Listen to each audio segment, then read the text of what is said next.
And with that, everyone, please welcome Nainoa Thompson.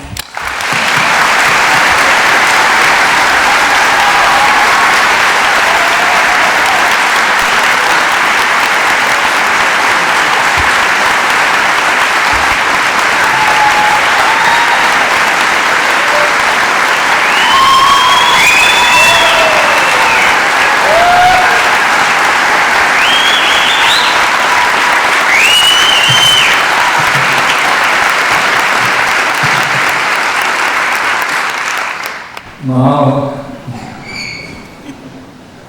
That's the most amazing introduction I've ever had. Thank you. Thank you for coming.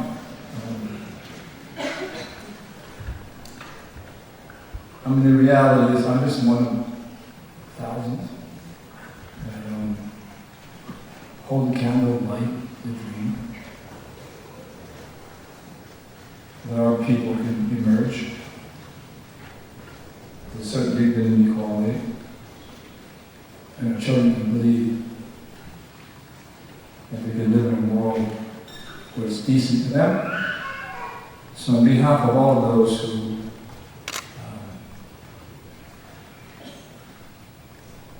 thousands of people that sail these canoes and train and prepare. There's 13 on board, here, but there's 1,300 behind them that made it happen, including all those, the many people that we came in contact in the San Francisco Bay Area that would take care of us and lead it and be part of the success. So I'm just here as a single spokesman for a story of rediscovery and re-believing. And so, permit me some time. I tried to cut down the slides, but I actually added more. So, and everybody's kind of worried they'll give me the 10-minute signal to get off, but I probably won't. And there's so many thank yous. I'm not even going to begin, because strangers that we've never met that have worked so hard to make this week happen. But a special thank you to Dr. Randy Fong, to Wayne Boyd, Liana, and a really special thank you to the children that come in their schools that travel so far to make sure that home is with us and to honor us. Could you please stand up and be recognized?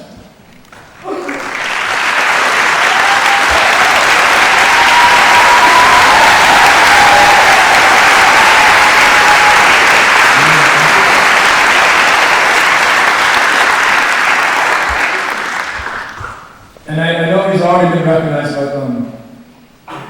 as a lieutenant governor, but I knew him 29 years. He wasn't lieutenant governor then, back in 1989, when I first met him.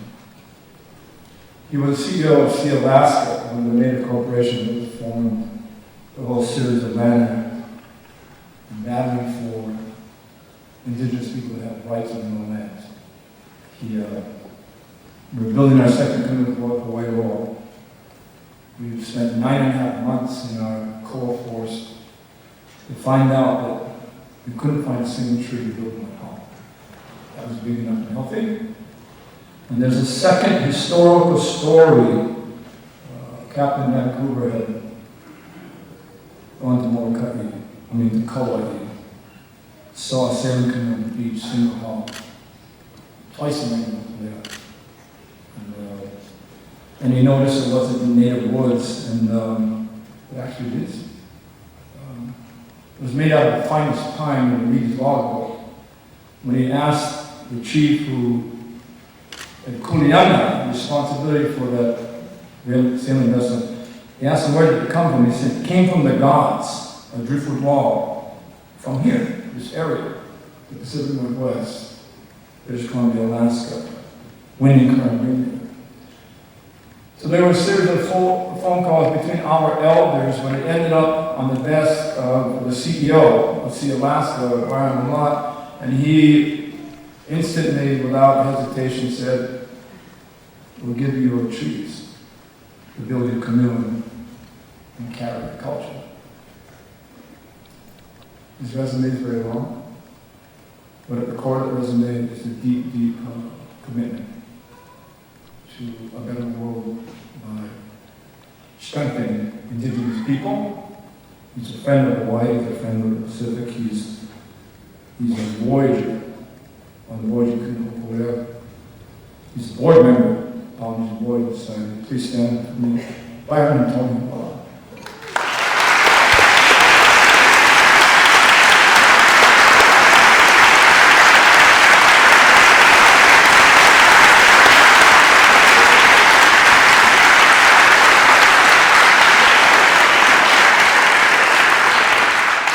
Okay, thank you. I'm kind of better in the dark than in the bright light. Let me get started. It's going to be a long one by the morning. My job is to bring those who matter into the room. So it's about teachers. It's about mentors. It's about those that, when we were broken and on our knees and couldn't find a way to pick us up. Help us along the way. It takes a while. It's a long story, 43 years. But maybe we should start with, I'm going to ask you just to kind of use your imagination. Maybe go up in a spaceship up to not 40,000 feet, go up 1/3 of the distance of the moon at 40,000 miles, and look down in the earth. And if you happen to be in the center of the Pacific, you would barely see Alaska, you'd barely see Antarctica, you would barely see the Americas and Chile, you'd barely see China, because it's all water. The Pacific, powerful, tranquil, final.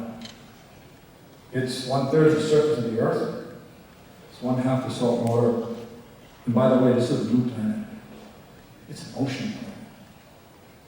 And that's where I'm born and raised, in the middle of that. This is an ocean story. So I imagine that if we can go back 7,000 years, that the genesis of voyaging began with some genius figuring out that they're going to make a craft and go offshore in the South China Sea. And then as it evolved over the thousands of years, they migrated down south, down to Indonesia, Melanesia, Micronesia. And one wave of these people, these oceanic people that still share the root same language, Austronesian, went all the way as far as we know, and maybe farther. They went west to the Indian Ocean and landed and named the mountains and the streams and the rivers on the island of Madagascar. And then go east. And back then when the earth was colder, the sea level was lower, the longest distance from Melanesia to Fiji, which we call Western Polynesia, was only 87 miles. It would be requiring someone to sail something into the open ocean, going like from Oahu to Maui. But then the jump from Fiji to Samoa to Tonga was relatively easy, but then it was not. It took 1,000 years to have some genius in that Western Polynesia build a vehicle, the spaceship of our ancestors, the deep sea voyaging, about 3,000 years ago. And then there's another act of genius that somebody figured out that nature can show you the way, and started to learn stars, sun, moon, wave, ocean, clouds, nature. Then they made the jump into the central Polynesia, and then they went down to Aotearoa, New Zealand, as far east as Rapa Nui, and then some genius figured out how to sail from Kahiki-Nui, the Tahiti area, 2,300 miles north, not knowing if land is there, and landing in Hawaii. If we define ourselves, our identity of ourselves by the place we come from, or what we name, And that culture that we come from is probably the youngest on the earth, because it's the last to be found. And yet today, I think our culture, in all humility, may be the most progressive, the most expansive, and the most courageous, with all humility. And then, next slide, I think. Yeah. Then 200 years ago, a new wave of explorers came. Same, chronic, sad story with all indigenous people across the globe. So when this wave came, in the first 28 years, 75% of native Hawaiians would die. Stories that they don't have enough sand to bury them lying down, they bury them standing up. Rough story. But in that Holocaust, that whole 200 years is defined by loss. Do you know the story? I'm not going to go there. This is not the story I'm talking about, but I'm telling you this. It's a story about what needs to be changed. Culture, language, identity, land, rights, governance.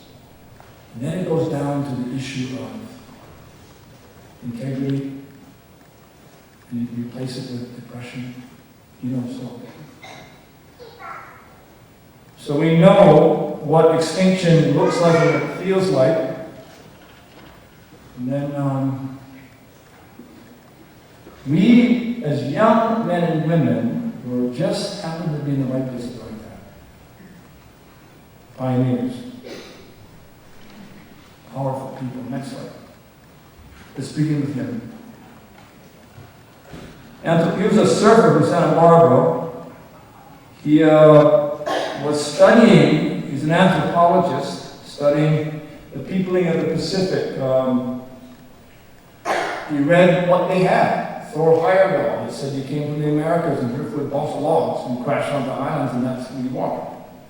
And then he read Andrew Sharp, a well-known anthropologist of the world, said, no, they had sailing canoes, we know that. Science shows that we have that. We have drawings.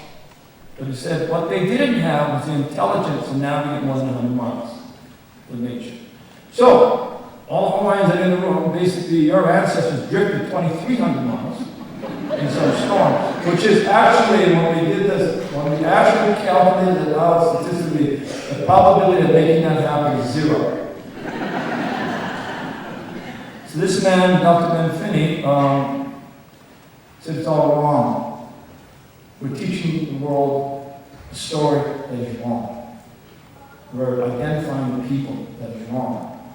So he starts fooling around this idea about how to challenge that. And he comes to Hawaii in his postdoctorate, and he meets a woman professor in Hawaii. Her name was Catherine Luomala. And back then in 1958, when Ben Finney, Dr. Ben Finney came, you could count the women professors on one hand. She meets them and gives them 2 books. Says, read them. They're wrong. You need to go change them.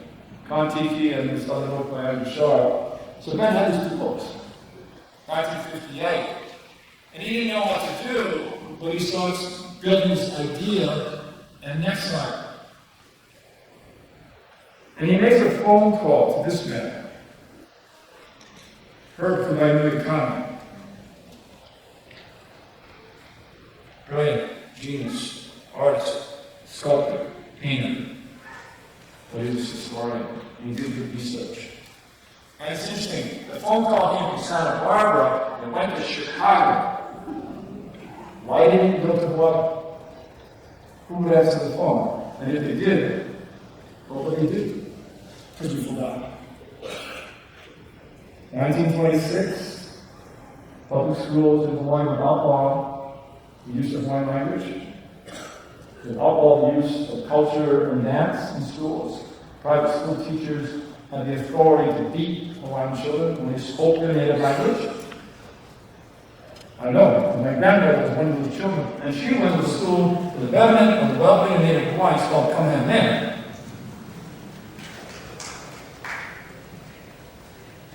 Nobody knew. Nobody can answer the phone. But these two men then came together and put the dream, created the vision, and committed to something. Next up. To relearn who we are. Hawaii, Aotearoa, Rapa Nui, Triangle, 10 million square miles. It's bigger than Russia. It's 3 times the size of the continental United States. And if you took all, just like exclude politely, humility, the landmass of Aotearoa, and add up all the rest of the islands in Polynesia, you could fit them into 1/3 state of New York. 600 times more water than that. This is an ocean that we don't understand. And we're not connected to. And these two men, next slide, we built a miracle. I was there, young. This is Hokulea, on the sacred beach of Kualoa, on March 7, 1975, the day before she was launched. Yeah, here we go. It was a kind of confusing time. We had something that was elegant and powerful and reflective of a history that we don't understand. It's confusing. I was there, and it was confusing. There were those who were blindly praying for the success of this kingdom. Even they didn't know how to sail or navigate. There was those who didn't care. They didn't come. It was Hawaiian. Those values in Hawaii at the time don't really matter. And those who were there, to me, were afraid this canoe was going to succeed. Because there's going to be a time and a moment that things are going to change forever. And it was rough. I mean, I was there. We launched that canoe, true story. I thought, I'm going to get off this beach. I mean, they gave us a whole bunch of rope. We heard so they can lash it up. They don't lash this canoe, so just kind of ran around and put like 500 half inches and then,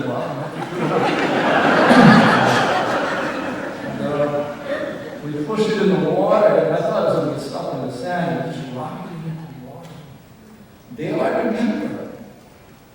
The bird and the pen and then on the homes, on the deck, open the wall.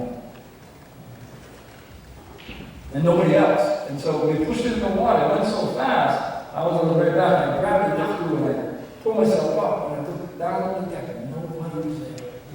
And I come back out like, oh, this is sacred space. And then we set sail the next day, true story. Off we went. We had 2 staircases in the back. We had like 30 people on the canoe. We ran aground on the sandbar at Kaneohe. Or something on the sand. We don't know how to let a sheet of sail. It's got 500 half inches. You can't take them off. We're full sail. The captain tells everybody get off. We brought the staircases. Everybody jumps off. Guess what? The canoe lines up. The canoe's taking off full sail. And most of the people couldn't get that on. And they're all scattered on the sandbar. And I said, holy smoke, this is going to be a long voyage. Because we didn't know anything. Excellent.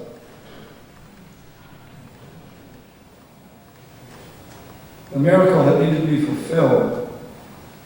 And by the way, just to set the record straight, so there's no confusion.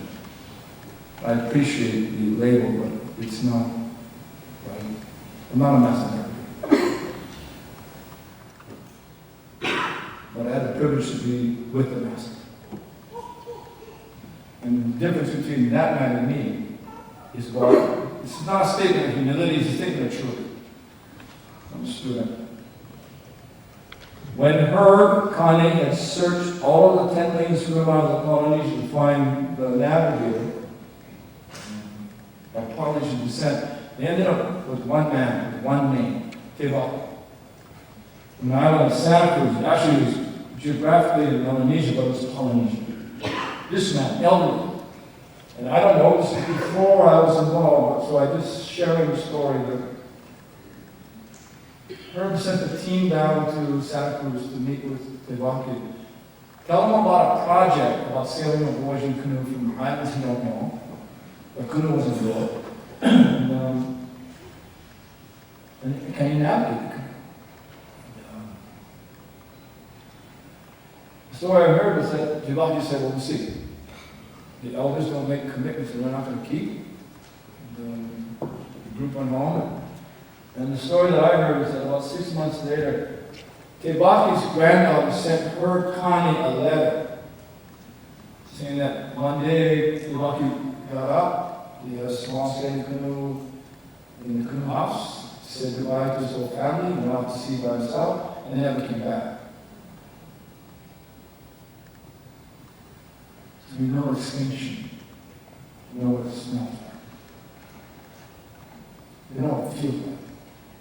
The end, the navigator's gone. We missed it. Right on the edge.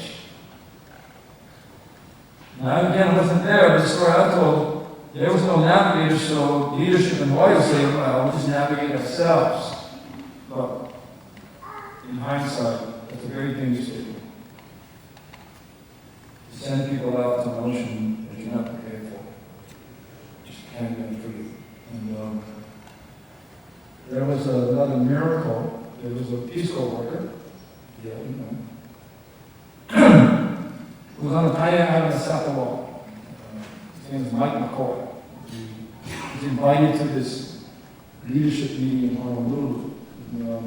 They brought him in, having a conversation like who from Hawaii to navigate this canoe to Tahiti.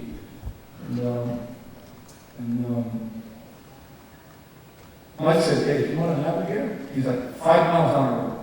He's in the Kewalo Basin. He's on a UH research ship called the Thompson Cromwell, teaching professors and scientists at the university of how to catch tuna with traditional lures.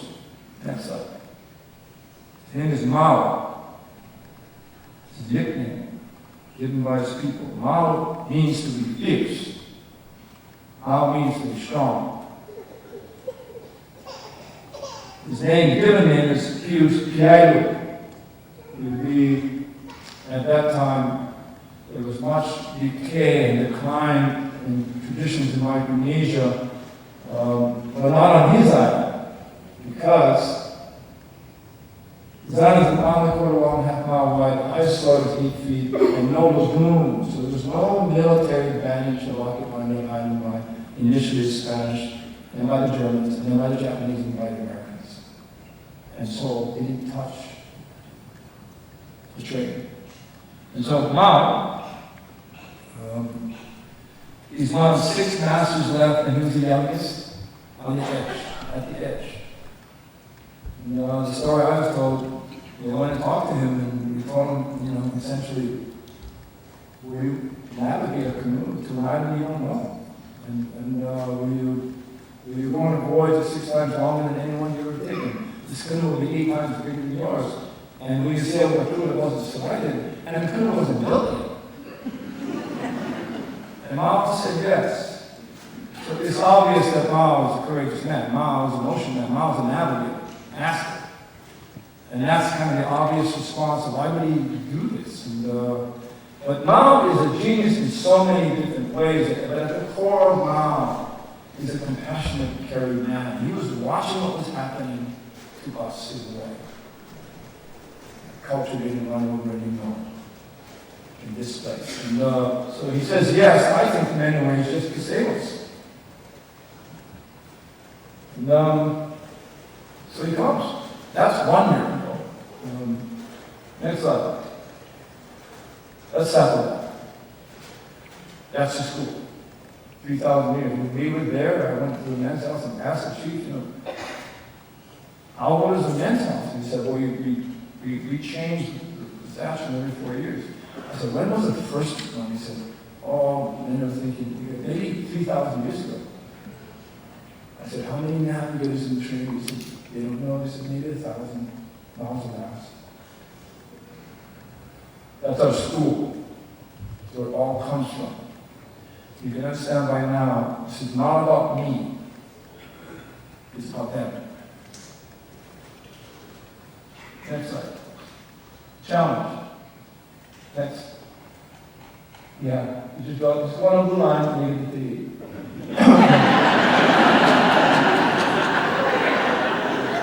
So you cross the world's 2 biggest consistent races, the Northeast Trades and Southeast Trades, where they collide in the equatorial area Europeans call it doldrums calm. It's called intertropical convergence zone scientifically.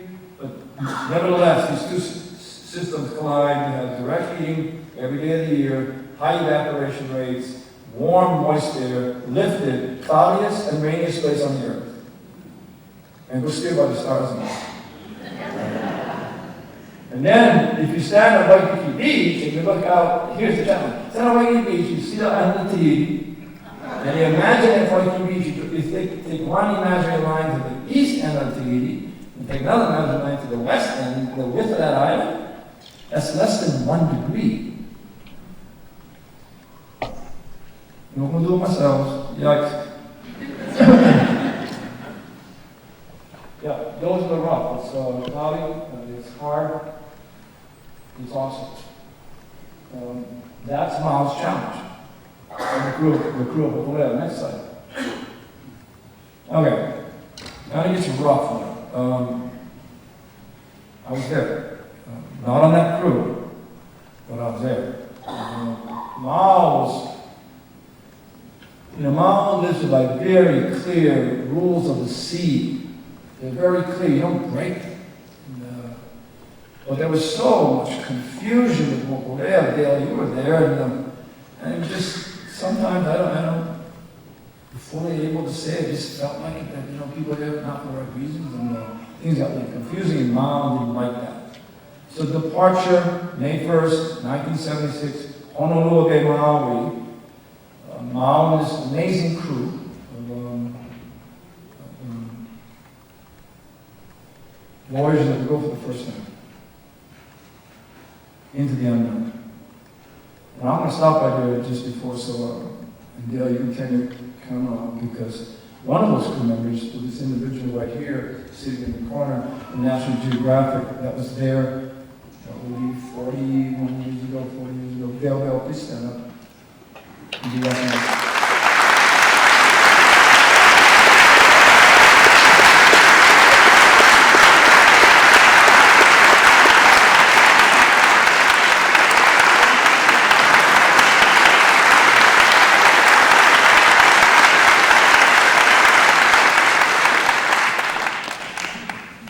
Thank you, Jim. It was rough. I was there at the beach. Mao, right before the departure. Mao brings a speaker, a native speaker from his land, Nainoa, so he can speak in his language. They can be translated in English to the crew. And, because this crew was there to fulfill a mission. The mission was complex. You had the documents, the National Geographic. Their job was to tell a story, but you got to capture it. That's why they're there. Story matters. It's an epic story. So that's what their mission was. You had the scientists there to record, write books and journals, and change history. They were there. That's their job. And then you had the Hawaiian community that was there to sail the canoe, but also be there to make sure nobody takes away Hokulea like everything else. In hindsight, when I look back, Mao was correct. These communities were important to the mission separately, but they weren't brought together as a family. So Mao gets up and he says to the crew in his language, "Today, you go to sea. Today, if you have a problem, you put it in the dirt. Don't take it on the canoe.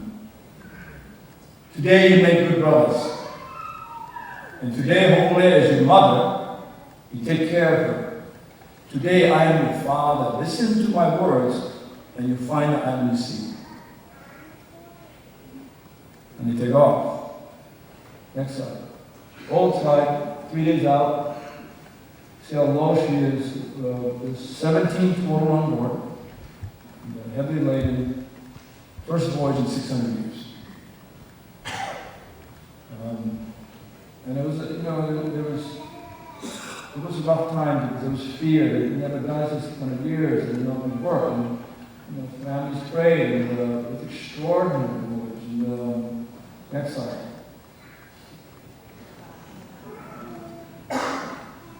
"31 days later, arriving in Pompeii, I was there. I flew to the true story. I had to climb the mountain tree to see the canoe. 17,000 Tahitians at the beach, that's over half the population. And so many children innately jumped on the back of the canoe, so excited. They actually sunk the stern, and we were politely speaking English and asked them to get off. And they protected the canoe, because these are Tahitian, and they speak their language. They have their orators, they know the stories, the names of the deep sea voyaging crews, the great captains, the great navigators, but they didn't have the vala.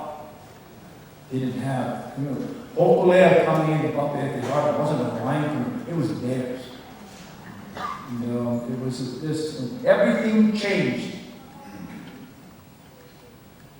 I didn't know my relatives were from Tahiti.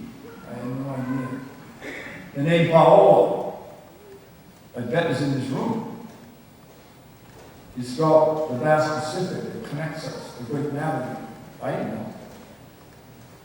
Everything changed. The family of this canoe just became enormous. The fact that they arrived and were successful started to say, now they can sail more than 100 miles. In fact, they may be arguably the greatest navigators on the face of the earth in their time. Identity changed, respect changed, decency changed, and self-worth changed. And then it impacted things like school and education. And on and on and on. Next slide. Now it gets rougher. It wasn't easy. But if you ask me to speak, I'll tell you the truth. In my lens, I never saw Mao. He was taken into hiding in Tahiti. He was secretly put in an Air New Zealand jet.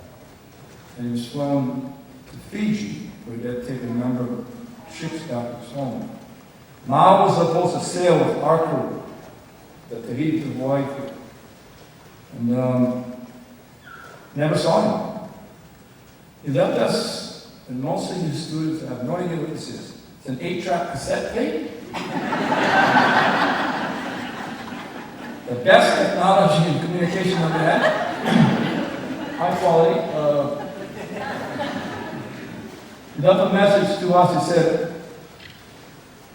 essentially, it's not his words. I don't want to use these words. Essentially, what he was saying was, always not good. Always not ready. He said to the second crew, to Kimo, on the tape, he said, Kimo, send my clothes back to my island. I'm going to go home, and nobody can look for me, because none of you will find me. Remember those words. He was done. Hawaii breaks the rules. Hawaii crosses the line. And then there was me, the youngest of the crew members, and clearly the most afraid. Is that, oh, I've been in the ocean since I'm 5 years old, but I've never been deep sea on Voyage, and I was really scared. And, so I started to figure out as a young man, kind of strategically, but maybe unconsciously, how can I fight, get out of this? How can my fear that runs me over and have me go home because I needed somebody I could trust that would take care of me, and he went home. And so, but you can't say that because you're a young man, so you start to project and blame everybody else. And you start to use the words, I'm going to quit. And there was an elder down there, his name was Wally Foyseth, top multi-hull sailor in the world, the first to sail Waimea Bay in modern days, core surfboard, no skate. Still alive. Was in Papeete, fixing damage on local air, finds him in the youth hostel, grabs him by the shirt, and he's crying. He goes, boy, never talk about quitting.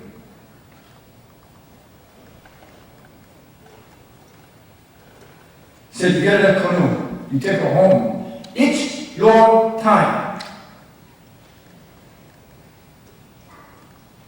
Push me in. but he pushed me onto the deck. I sailed home with some pretty young, amazing guys that were just at one job, deliver. We didn't have to write books in that, we just deliver the schooner home. Next slide. And that's us. Written on board both sides. Changed all our lives forever. Connected us to sea level. We didn't do it in the old way. We brought on professional sailors, those who could sail modern instruments, and those who were professional sailors, and it was captained by Capuchino, from Nico. First mate, Gordon P.E. Anaya. Navigator, Timo Lyman, and the late Dr. We were crew members. We didn't take 31 days, we did 23, no storm, until we came home. Next slide. We arrived at the Eloy Canal, fire boat, airplanes, the Navy's flying over us, and there was thousands of people, and it was an amazing moment of, I guess, celebration, but it was a moment. Your mom was correct. We weren't prepared to take care of the schooner. So when the moment was over, like the next day, our memory goes back and forgets and starts to go back to what we got to do, and we start to get confused again. Leadership was so tired, and I know what it's like. We absolutely just to the bone, exhausted, because you got to take so much kuleana. And so they just split. And the story was true. Well, ultimately, they had no place to go. There was no dock, there was no nothing. So and it ended up at Urumau, at Point Kealohi in the Heia, in the mangroves. It's like a little channel, and the mangroves go fast, and we roll the canoe and then water person calls me, and he brings this 13-foot Boston Whaler. Take it all, Makafu, really, the Kaiti calls, it's pretty rough. That's all we had. He said, no, this is big what we have back. You don't know where to put it. We had a 16-foot or 8-foot drum by Nuku'anu Avenue in Honolulu Harbor, just to tie it up, because the mangroves don't move over the canoe. You had to get chainsaws to cut it. Pull the canoe out, the fresh water went into our mouths. We went outside, we towed it back. Wally, myself, the third guy, I don't know who he was, but we took it back to Honolulu, mask broken half, which is the voice of the canoe saying, "You're not taking care of me." Remember? Mokle is your mother. Take care of her, she takes care of you. And we didn't have a father. He went home and looked at me, "You don't find me." But we needed to go because it wasn't very clear. We couldn't just come back home to a world that didn't change, because we were changed on the ocean. So there was an idea that turned into a project that was a sail back to TV in 1978, 2 years after the 76 voyage, and to have it navigated with non-instruments alongside with instruments and all this kind of stuff. And so, because we needed to be connected to get on the road, the old road. Because otherwise, it was all for nothing. And so, make a long story short, in hindsight, training wasn't adequate, preparation wasn't adequate.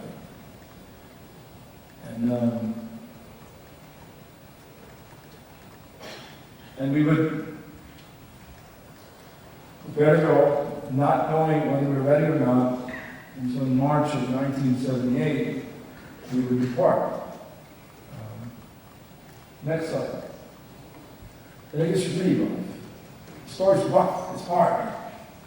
It hurts.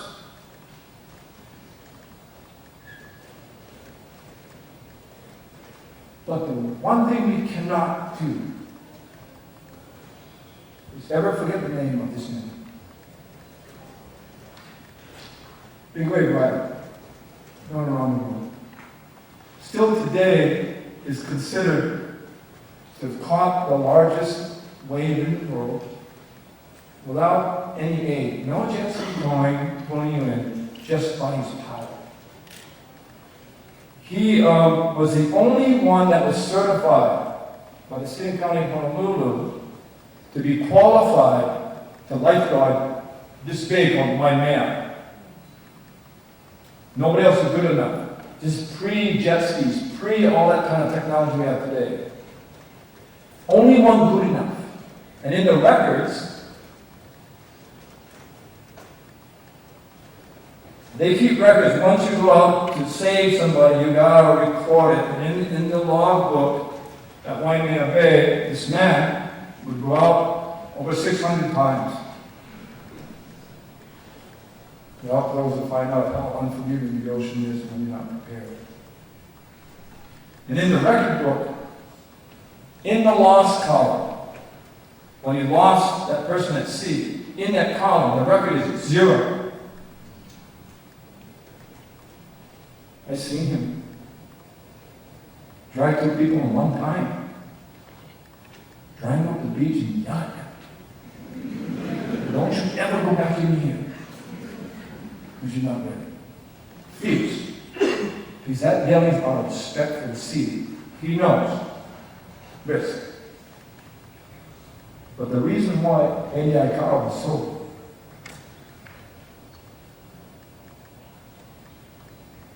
powerful,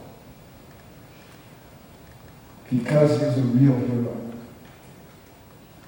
And by what he says and what he does. Those heroes are hard to find, but our children need real Hawaiian heroes.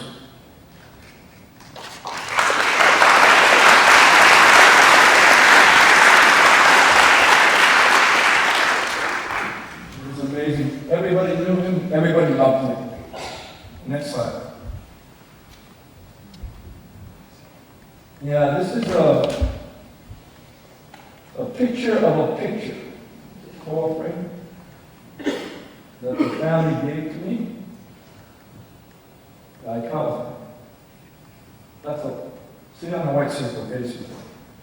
In the LOI Canal, 2 hours before departure, March 15th, 1978. Looking at the water lines, it's, the canoe's low.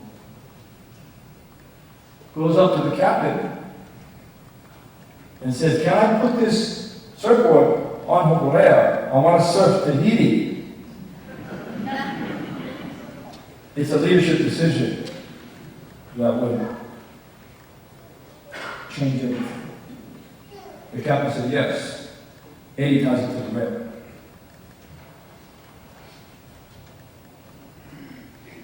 And then when we set sail in the afternoon, it was stormy. We would get, but prior to the departure, leadership talked to the thousands there, strangers, we don't know who they are, other than family and friends. There were those who were there to pay for the canoe's success. And make the bet that you're going to come home to your children, and your spouses, your grandparents. We left at sunset, it was rough, and then it got worse. We sailed in between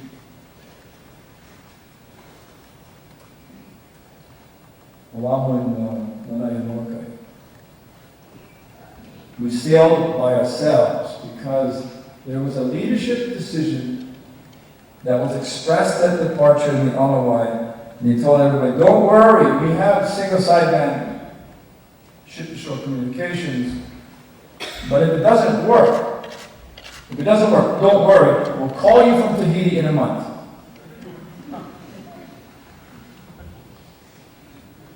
It'll be deadly. Storms in the gale. Something was turbulent on the cliff. She was slow, sluggish, full sail. More than half the crew seasick, not prepared. Something was terribly wrong, and I didn't know, I didn't have experience. I woke up, one of the crew members, Bruce Langfeld, wanted to jump on the hatch, put the hatch up to the flashlight over the hatch, And we looked at pure, crystal clear, aqua, salt water to the top of the hatch. We're flooding in the gale. We tried to turn the canoe around and try to lift that flooded hull with the sails, because this hull was on the leeward side and downward side. If we had succeeded that, we probably would have died. Because what happened was, we call it stacking waves. The bigger wave moves faster than the smaller ones, and they chase them. And sometimes at the right time, at the right moment, the big wave is atop the small wave, and they're called stacking waves. This wave was so big that its hydraulic cycle took us inside the wave, picked the whole canoe up, and turned it upside down. Full sail, underwater, midnight. 10, 12, 15-foot waves. And we're in the Kaiwi channel. Kaiwi is for the color of the bone, which is pure white, which is associated to current going against wave stacking, white water everywhere in the storm, the Kaiwi, upside down full sail. And what happened was when it flipped us over, it trapped the air in the one hull. So we had maybe a hull this side of the water and 14 people sitting on the keel. And we'll call you in third base. There's no communications. The radio's on the water. And we're drifting south with the north winds. And out of the shipping lanes, and then soon we'll be out of any kind of normal aircraft. Yeah. We're in trouble.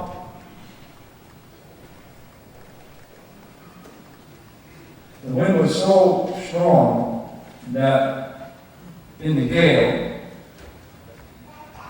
that you're sitting in that seat, you cannot talk to the person sitting in that seat. It's so loud. So there's no communications, you're all on the keel.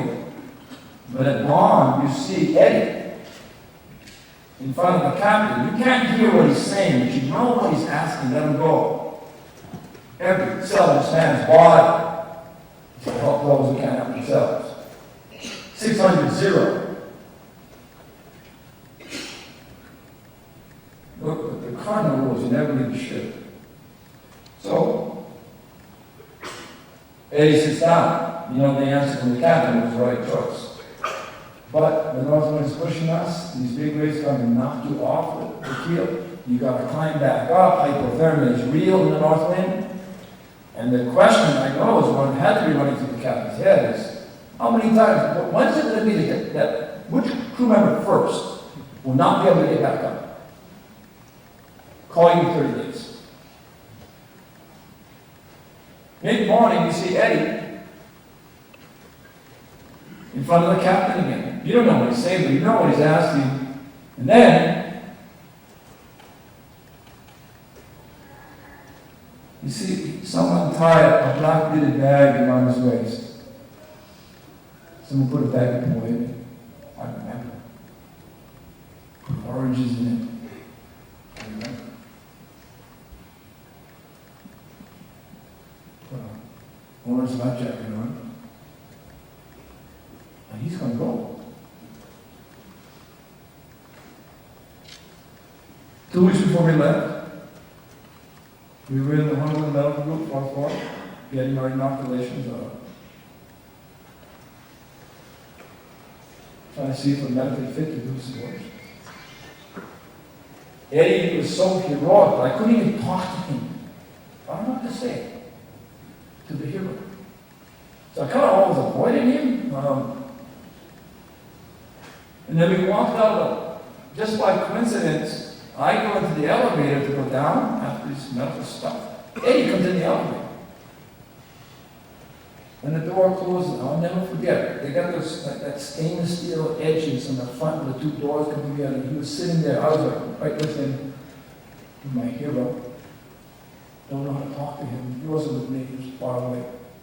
He's far away someplace else, and he was tapping that stainless steel on the door with his hand. We get down to the lobby, Eddie walks out, I stay in the elevator. And he walks down the lobby and he turns around and goes, You know what I know? I need to sail Hokulea. Go down the ancient sea roads in the wake of my ancestors and pull Tahiti out of the sea. And then give all of that to our kupuna, to our ancestors, and have them give it to our children.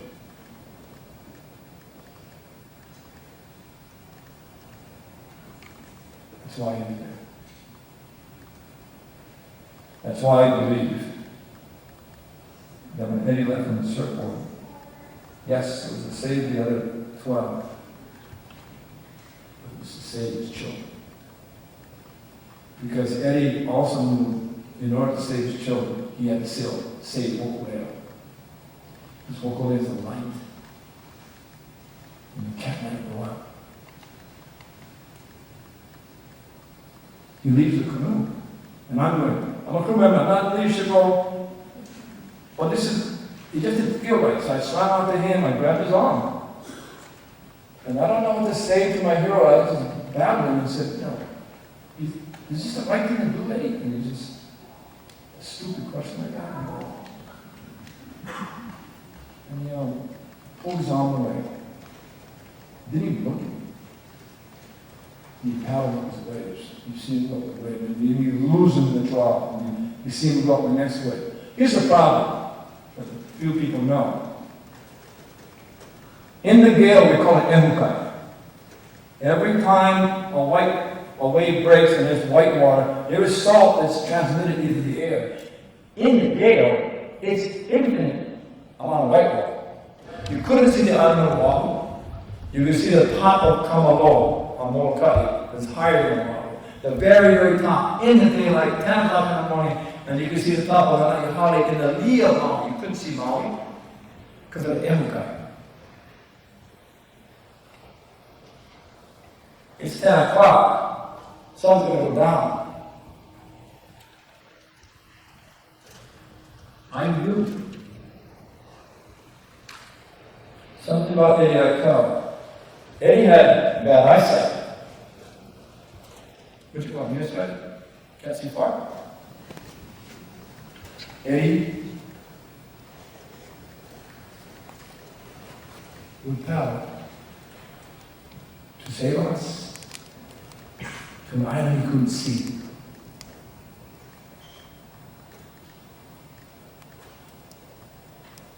To an island he couldn't see.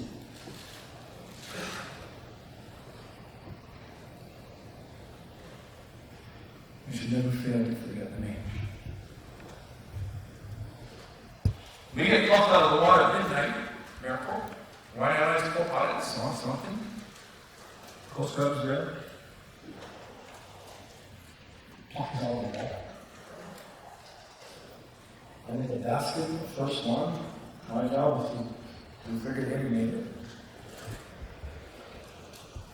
Flies to the black tarmac of the South Ground of Honolulu National Airport, dropped on the ground like 1 o'clock, 2 o'clock, I don't know, there.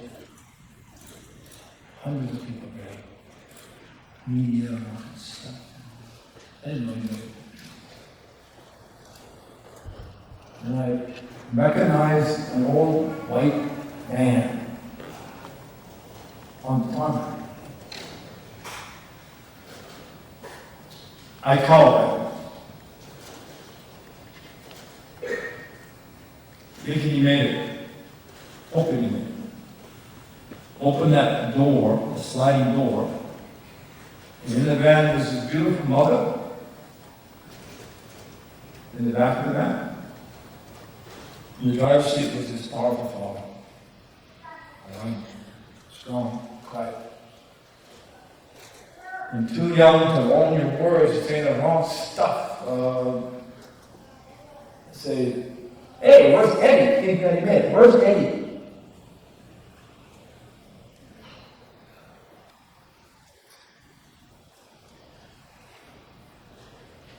I will never forget, ever. That's my God.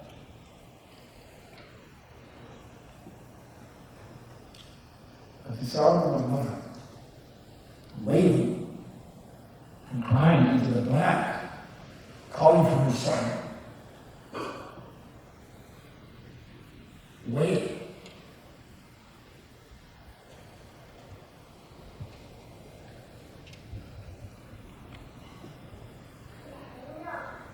None of us know about them. It started the largest search and rescue mission ever in Hawaii. Coast Guard flying, Civil Patrol flying. Air Guard's classified missions and flying too low. People are renting planes, helicopters. People are on fishing boats in the gale. Nobody goes out in the gale. They're not fishing. They're hunting. See, hunting too.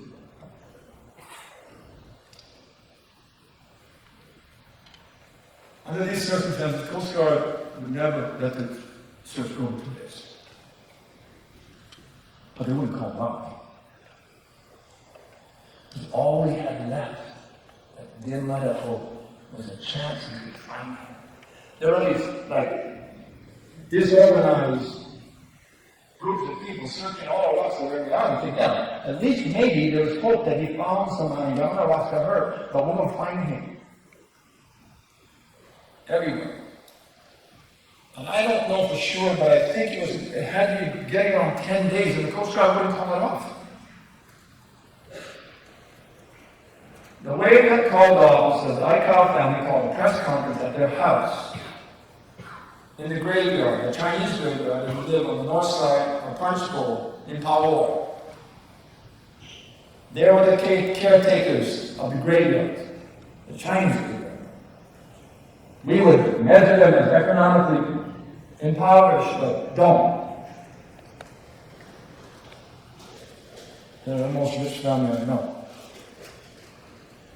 Everybody's called there because Pop Psychology wants to say something, and in this old wooden house, a small wooden dinner table where they eat.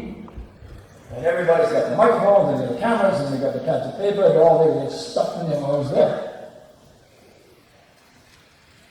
And Pop Psychology gets up and goes,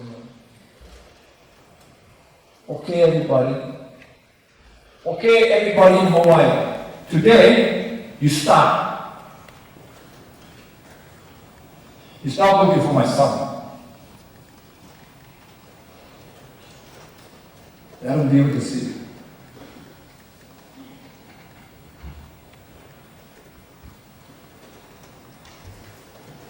Family doesn't want anybody else to get hurt. And that was it. That was the moment that we all somewhat died inside. And all the stuff that goes around with grief, that they talk psychologically, whatever. The thing about Hawaiians is that we're conditioned to fail by the definition of the largest society at the time. That pain of failure is so strong, and so many times, the best way to deal with the pain is not be able to fail by never trying.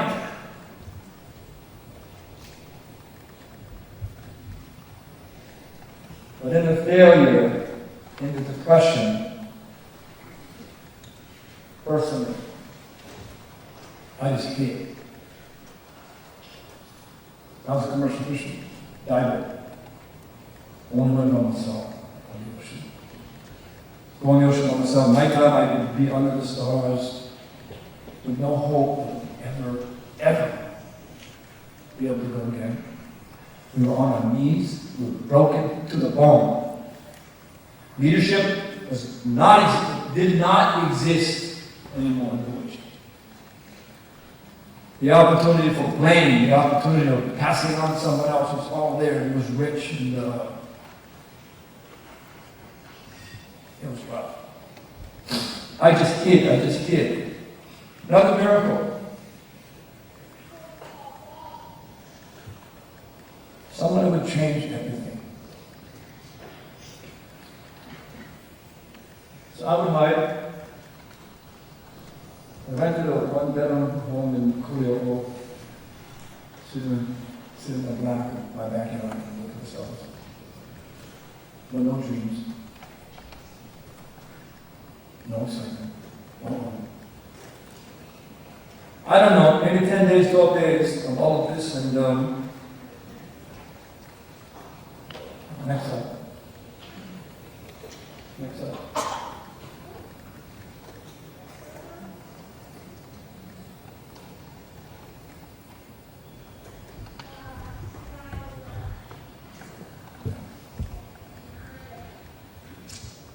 I'd be there, my father would come, put his right hand on my left shoulder, don't look in my eye, there's too much shame there. And he knows what that feels like. He goes, and I know me and Mom been talking, you gotta go. You gotta go, but you don't know how to do this. Bring your leadership together. Tomorrow I want to talk to you. And the reason why we convened is because you need to know my father. Go ahead when you can. It's a long story. But it begins with, that statement begins with when he was young, born in a level, poor family. It begins with him growing up in a time when there was so-called a lot of poverty. It begins with him not talking about, you don't talk about the Olelo, he doesn't like to talk about it. But his older brother, Uncle Simon, he said, yeah, Nainoa, we would come home. And in the house would be children. We don't know them, they don't know them. We don't know their name, they don't know who we are. There are children that are from the youth correctional facility that have no home. And there are orphan children that have no home. Because back then, there was no homeless. That society was about Hawaiian values. Every child eats. And every child has a place to sleep. No homeless. So his parents would take them in. And they would go to bed next to these other children for that night or the next night. They are a family that they are called Anai. You bring them in and take care of them. You know the stories. Every family has stories. So my father grew up sleeping with those that needed the most, that we served the least. The poor child. And he always believed you take care of the child, you take care of the earth. It drove him.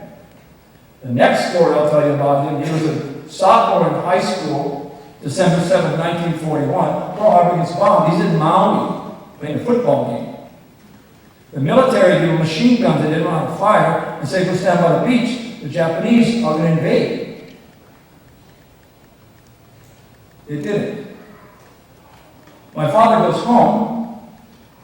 His father tells him, boy, you go to war. You fight for freedom. You fight for your dirt, your home.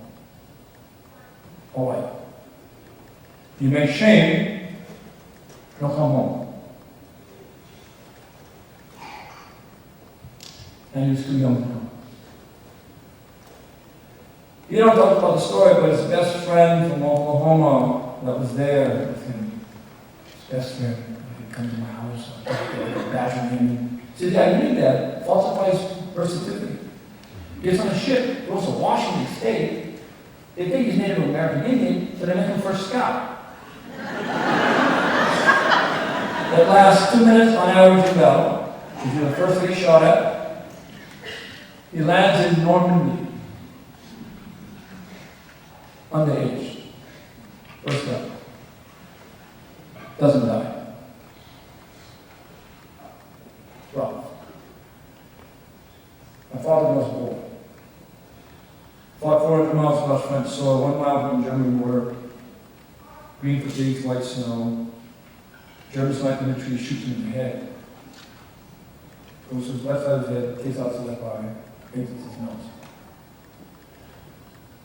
Oklahoma man would told me, you know, on the front lines, you had limited amount of supplies, so you had piles of them. Degrees of wounded, the ones that are really bad, you put in one pile, the ones that had a chance to live, you give them the supplies. It's like the best probability of success. The Oklahoma man and another man took my father into a caught, you told me, you carried them behind the lines to get medical supply. The other man stepped on a landmine, was killed. Shot one, my dad's body too close to internal organs, never been taken out. And the Oklahoma man just said, you know why we put him on a cot? It's your father.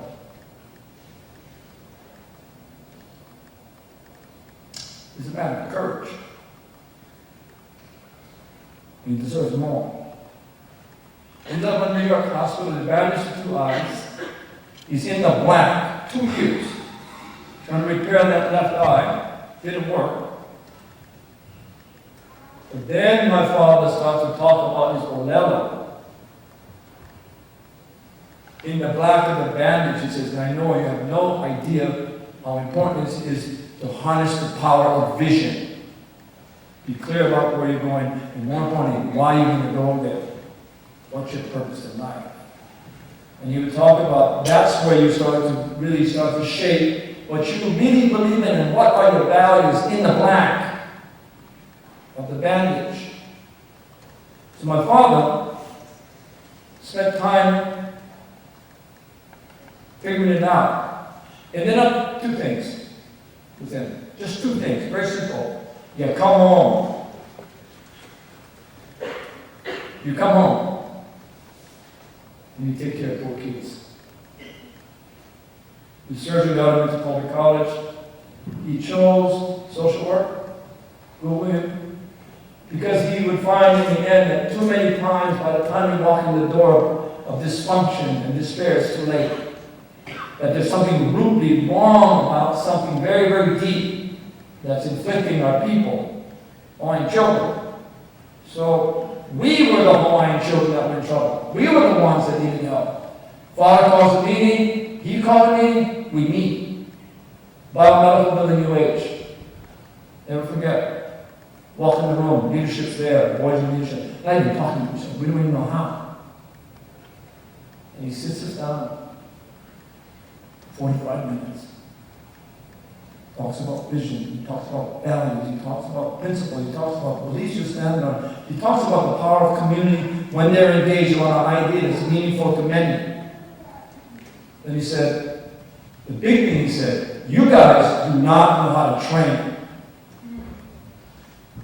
He says, you make me a list of all the things you need to do before you go. You don't talk about departure because you don't have it earned it. Okolea needs to be earned. He said, don't talk about departure. You go down that list and you tell me when you did it all. Then you can go.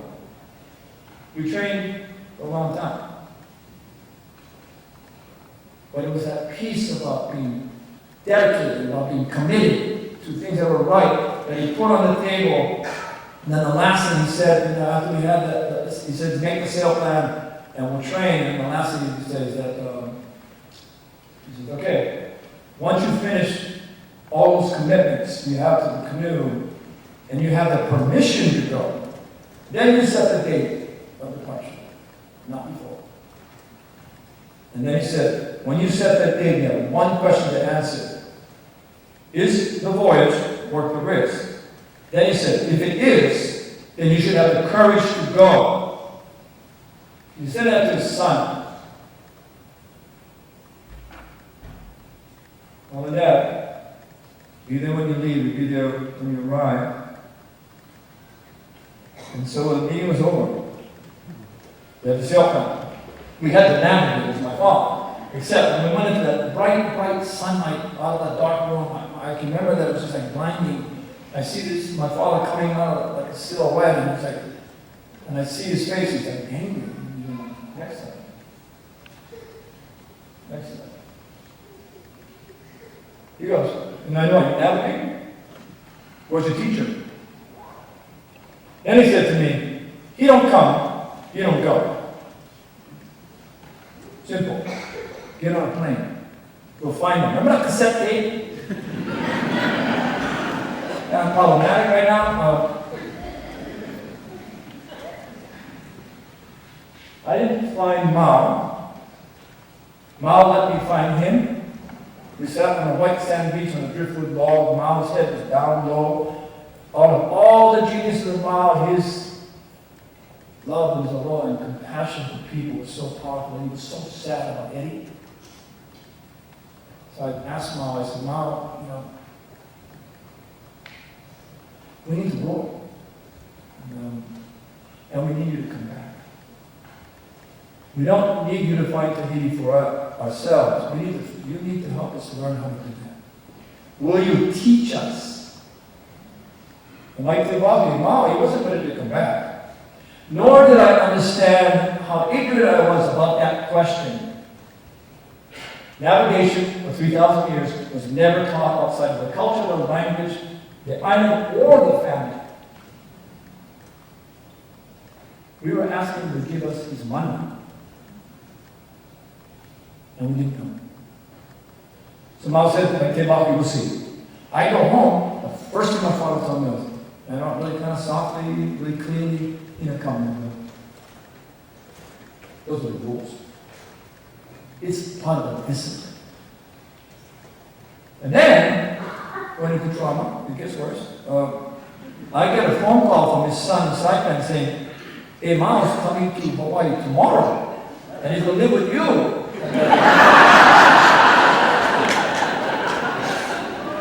I mean, my house was so bad, I never washed anything. Because I lived by myself, like perfect. And, I never had food, no more clothes, all I had was yellow shorts, and that's it. I'm not commercial fisherman. And, my neighbors were all worried. They started sticking frozen food into my freezer. They brought me fresh water. And the world's greatest navigator, the last, come live with me. Lasted 3 days. Moved out to my mom and dad's house.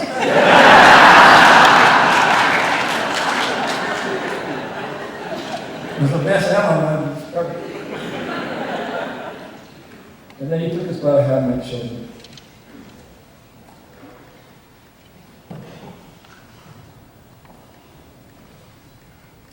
He was the only one that could do it. Through the window. Into the old ocean. The old way. Next to nature. Your best friend. Took us by the hand, children, and cared for us. It was the most amazing journey ever. It was the most amazing school ever. And we were trained next.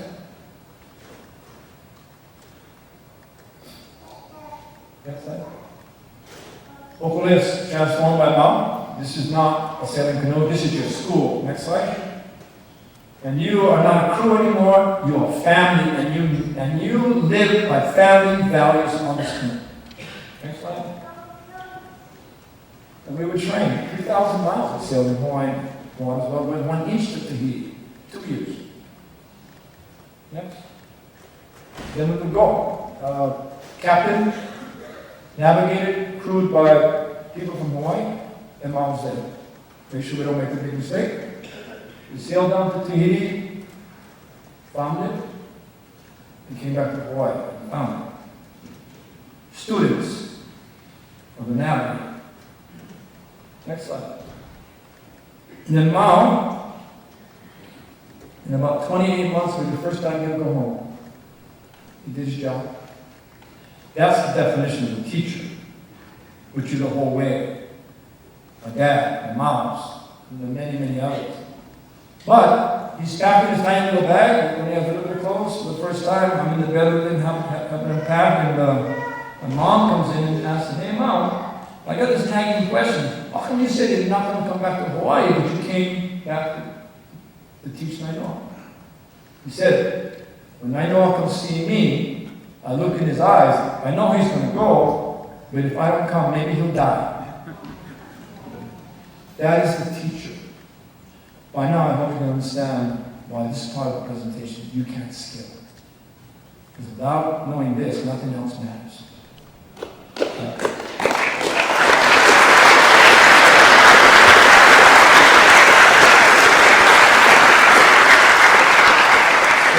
You can kick me out anytime. I'm going to go real fast. But I'm not going to skip these stories. Thank you for your patience.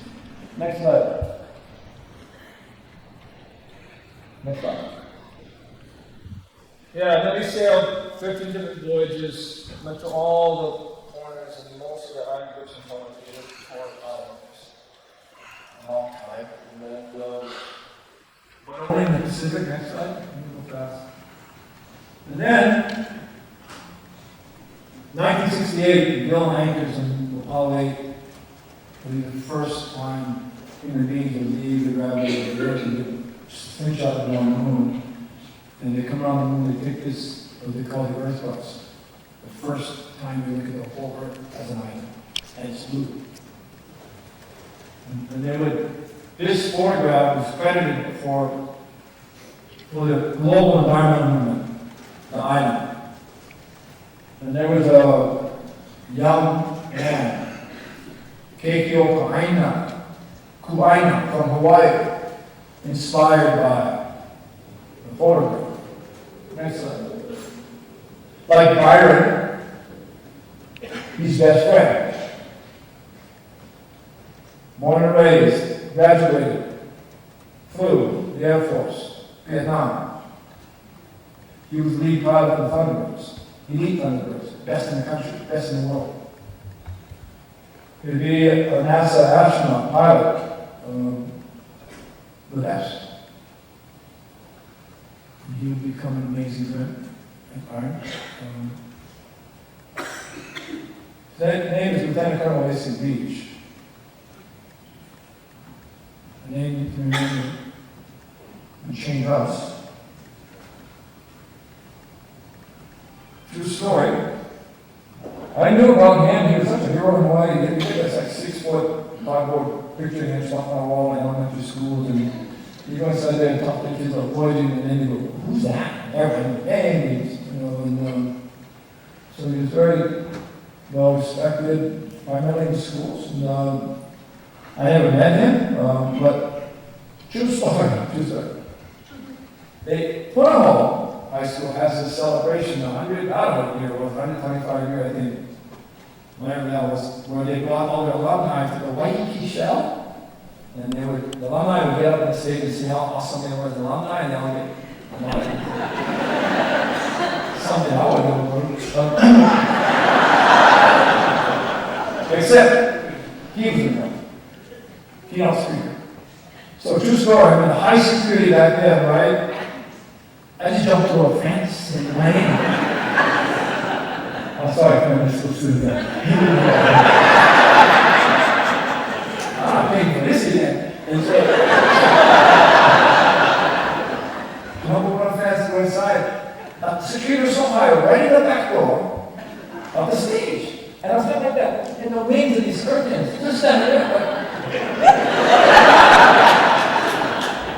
waiting for my hero to come. True story, he comes in this like 5-door white limousine, shouldn't be on the road, and gets out of the car, he's in a white tuxedo, black bow tie, Taipei. Walks right following, right by me, and they went on the stage, he shows the flight of Columbia that he was in, standing ovation, then he leaves, right by me.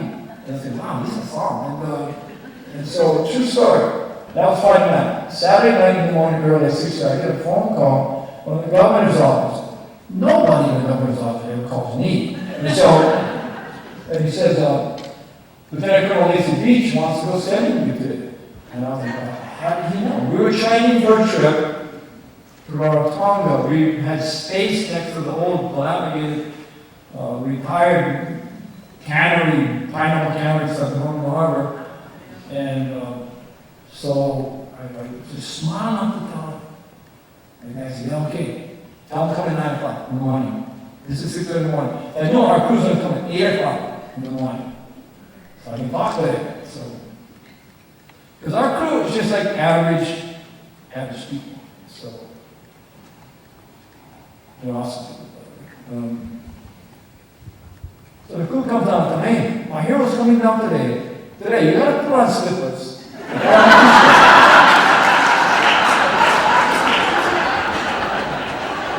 And you guys got to speak good English. I'm like, oh, whatever. So I said, yeah, my hero's coming down here. True story. Lacey comes in, and I don't know, 5-door limousine in his mother's rusted DeSoto. Gets out of the car, true story. Rip shorts, no shirts, barefoot. He gets on the canoe, and nobody knows what to do. It's a restaurant, you know, and so nobody knows how to introduce or whatever. We just stand there. It's kind of a quiet moment. He's looking at us like, what? You know, and I'll never forget this. He goes to the railroad canoe. The howl for the railroad there. He starts rubbing. He starts rubbing and he goes, thank you. Thank you all for letting me be on Hokulea today. Because today I will know the definition and the power of exploration. And I back up and said, holy smoke, this guy's gonna be a good friend, so we're gonna be wild. And so we did some crazy stuff, like the fire, we did crazy stuff, Lacey did crazy stuff. But the reason why I show him is that he did many things for us. Next slide. So, by coincidence, we're sailing Hokulea in 1992, one from Rarotonga. By coincidence, next slide. Flying Columbia, that's the S-52, he's flying at the same time. And so he went crazy, he went down to the education department. He wanted to do some big, major educational exploration with kids around the world, especially mine, and talk to Hokulea. Now, we go like lucky 4 miles an hour, and we go 6 miles a second. So you can only talk with the antennas, and the antennas we had on our canoe are not compatible with using the shuttle. The education department said, no, we're not going to help you use this. So mad. But, so I heard the story, he gets some engineer to steal. He steals his radio out of his fighter at Ellington Field. He's an engineer. The engineer hooks it out. And then he creates his program. Next slide. He takes off. Next slide. We do this.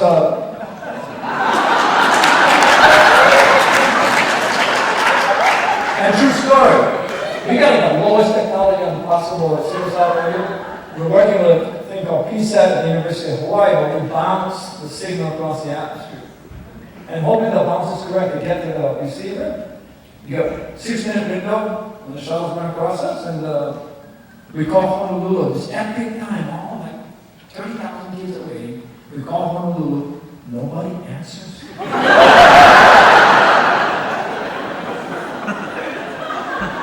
Nice. True story, really true story. It's the guy Stuart Kingman in Rarotonga. He made his own PSAT antenna, his own radio. Hurricane knocked the antenna down a decade ago. It's in the bushes. We call him up. And we call him on the. We knew he would listen. We called him, and there's no cell phone, there's no sat phones. So we call him on the single sideband radio. Antenna in the bushes, crystal clear.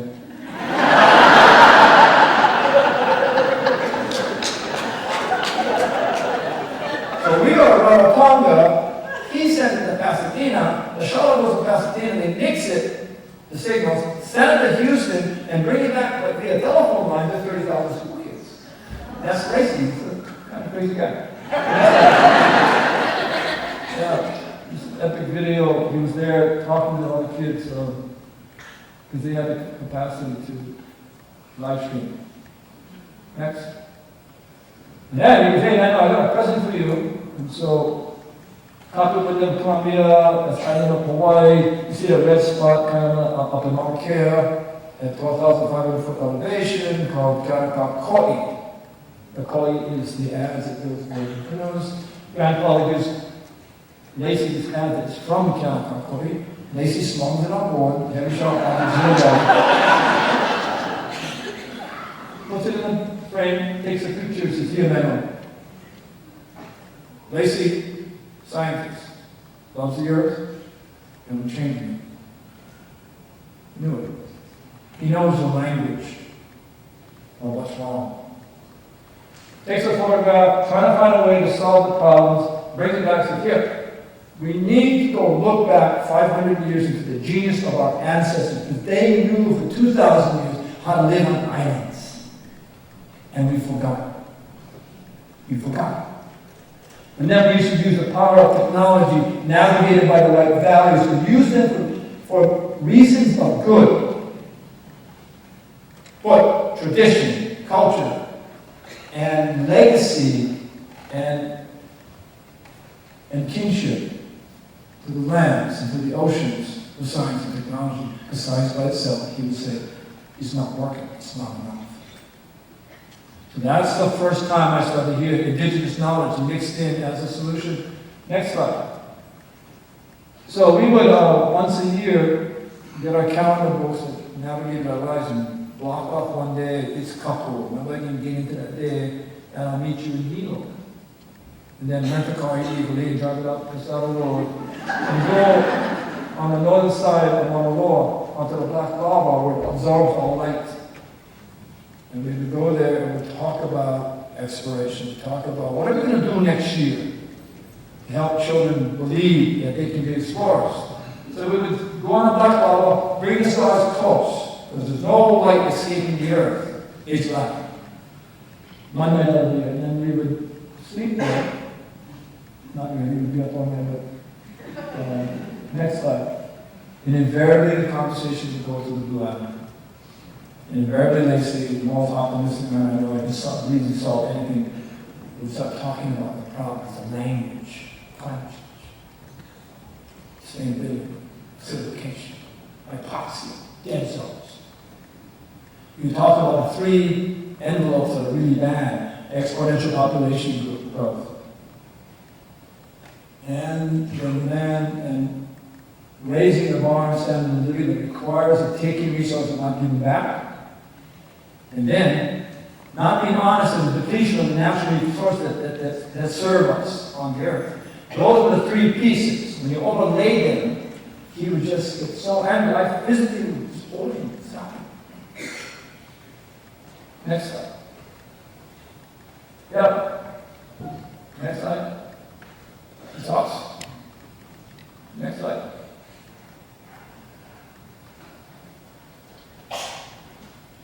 When he flew on his last flight, his partner was Commander Bill Shepard, who would be the first commander of the International Space Station, was first operation in the year 2000.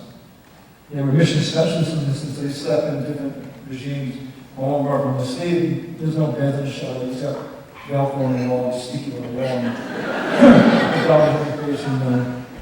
Bill knew how much Lacey loved his home. And his home was not Houston, it wasn't Cape Kennedy, it was Hawaii.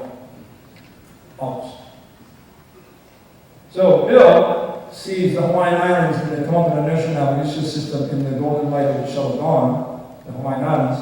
So he breaks protocol, scrapes Lacey off the wall, floats him to the window, takes his goggles off, and then Lacey didn't tell me the story. Bill did. He said, should have been there now. Lacey goes with the most quiet, calm voice. He goes, that's it. That's it. He said, you need to come talk to me later. You know, you need a place on the earth that can symbolize the humanity, what it needs to do to live in a caring, sustainable, healthy way. And it's our islands. Because if you can live on an island, you can see consequences quickly, that's one. And you can fix things quickly, that's one. And it's in the middle of the sea, the blue planet. You want to live in a healthy way, the highest priority, you say, take care of your oceans. It defines your climate. It defines the chemistry of what you breathe. It defines the biology of all life on Earth. Don't take care of the oceans, you won't be able to take care of anything else. This is Lacey kind of going through these issues. It's in Hawaii. The reason why he said Hawaii, because Hawaii, you want to solve energy, you can. You can be 100% free of fossil fuels if you want. If you want to look at food sovereignty, Hawaiians already figured it out. If you want to do all these kinds of things, you talk about Hawaii can do it. It knows how to do it. So Hawaii should be the laboratory and the school for the earth. But he said, the greatest thing that Hawaii has above all places on the earth, and he's global, is that the culture in Hawaii is still kind.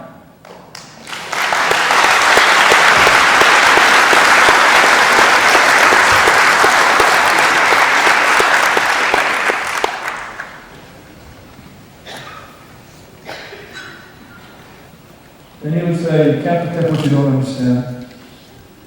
He would say, and you won't do it if you don't care. And you can't do it yourself. Next slide. Nainoa, take over there around the world. You need to understand the earth. Nainoa, take over there around the world and find out if the global family should be seen differently. Let's not define ourselves, he would say. Let's not define ourselves by the boundaries of race, color of skin. Let's not define ourselves by the boundaries of the geography where we live, and certainly don't define ourselves to the issues of nationalism. He said, we need to search out to see the culture of humanity, the culture of the earth. And it's defined not by those boundaries, it's defined by the values that we believe in. Does humanity still care? Is it still kind? And the bet you made was, I bet it is. But you need to grow. Take a whole there. And in the process, you'll find strangers that will become friends. And in the friends you're going to find, in that linkages, there is going to be a movement. And he said to me, and I know it's already happening. It's not organized, it's chaos, and never institutionalize the movement of compassion and care on the earth. Let it go. But make friendships. Take it away. It is the greatest movement of kindness in human history right now. Go find it. Take a look. Next slide. Diagnosed right after 9 flight, cancer. Dead. Lymphoid melanoma. 1995. Week before he died, his wife called me and said, "Nainoa, you gotta come." So I fly to Houston. We went to his house. Dim, sad, filled with people. And I asked, "What do they see?" He's in a bed and he's hiding. And so, he wants to see you. So I go to the bedroom, and he's on a wheelchair, full of fluid, and say, "Hey, Nainoa, don't worry, I'm going to get through this." And even though he's died, we optimists. He goes, "Hey, Nainoa, get me out of here." So I thought we didn't want to stop, and people were like, "What is going on?" And I take him to the front door. He goes, "Hey, I don't want to go in a wheelchair. I want to walk." He's a big guy, I'm a small guy, and so he puts it on my shoulder. We walk down the sidewalk, and you know the sidewalk. You got the sidewalk. It's so wide, right? And you got that grass on outside in the street, and we're walking down the side, me and him. It's clear, and his eyesight was really bad. He steps off the curb and falls. So I try to hold him up, big guy, small guy, and I try to get underneath him, he lands right on top of me. I'm gasping for air. He thinks it's the funniest thing on earth. And he's laughing and laughing and laughing, and then he just stops and goes, "To you folks, elderly people need to believe. You can dream the things you can't see." He stops and he looks up and he's searching the heaven or something, and he hears he might have heard that. And I finally hear a roar of a jet engine. He tells me the engine and the aircraft. And he goes, Nainoa, where's Jupiter? And he has his hand up there, and I grab his hand and I start pointing where I think Jupiter is. And he goes, I can see it. And it was so joyous that he could see Jupiter. The problem was daytime. But that's not the problem. The problem is that we don't believe. We lose him. But he planted the seed in 1992 about sailing around the world. For 16 years, we would debate as leadership about sailing around the world. We'd be excited initially about, wow, that would be such an amazing voyaging experience. But every time we took the agenda to the hurricane or the pirate or to the mosquito or to the wrong wave of South Africa or to the medical issues of the planet, to human violence, the issues of whatever the Red Sea or around South Africa, every agenda would make us afraid we wouldn't go because we were too afraid. Because the world is too dangerous to go. And then the language kept building, right? And it started to aim finally at the oceans. Sea level rise.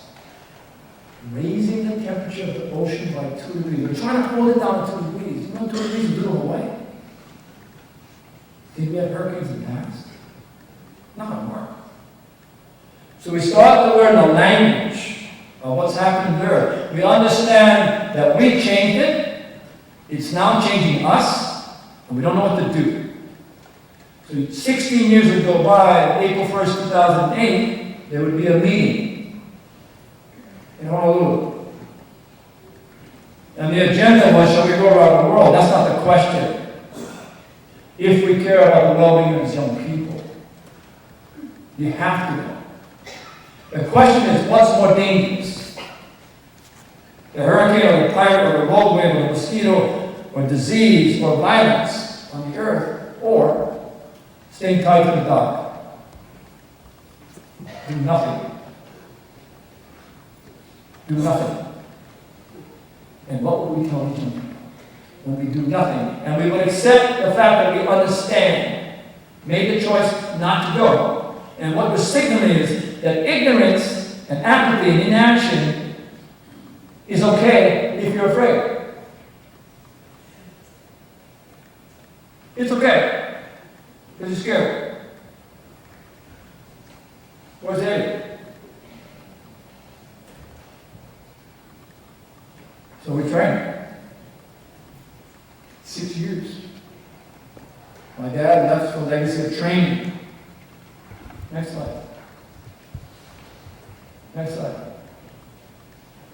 18 months in Hopefully I restored her. She was tired, waterlogged. 30,000 man-hours of long time to make her new, really good enough to go on the road. Next. Train the young, and I'm old. And that's it. Age is real, and age keeps you honest.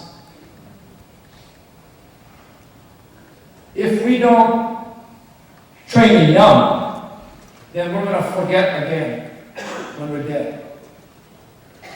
What does that mean, Mom? Next.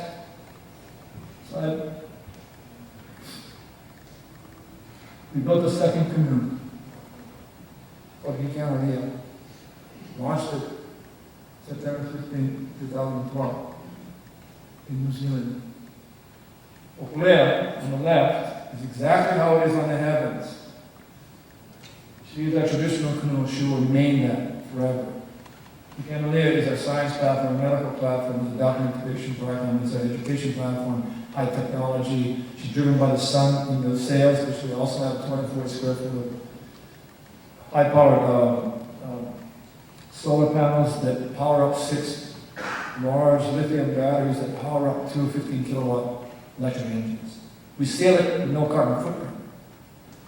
Take care of Hokulea. In the night skies, in the latitude only of the Hawaiian Islands, these two stars rise together, synchronous in the east. That's how we find home. Mao calls them brother and sister. They are family in the heavens. Okolea, Kikianania. And we sailed next. And it was rough.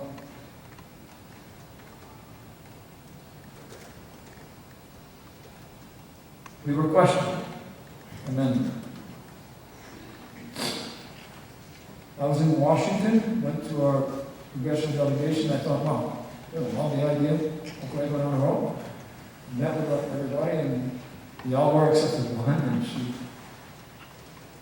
told about the idea. She grabbed me by the shirt, crying like Wally did, and pulled me to her face. And he goes, I know, Okolai's not your canoe. You have no right to take it around the world. What if you lose the canoe? Well, rats,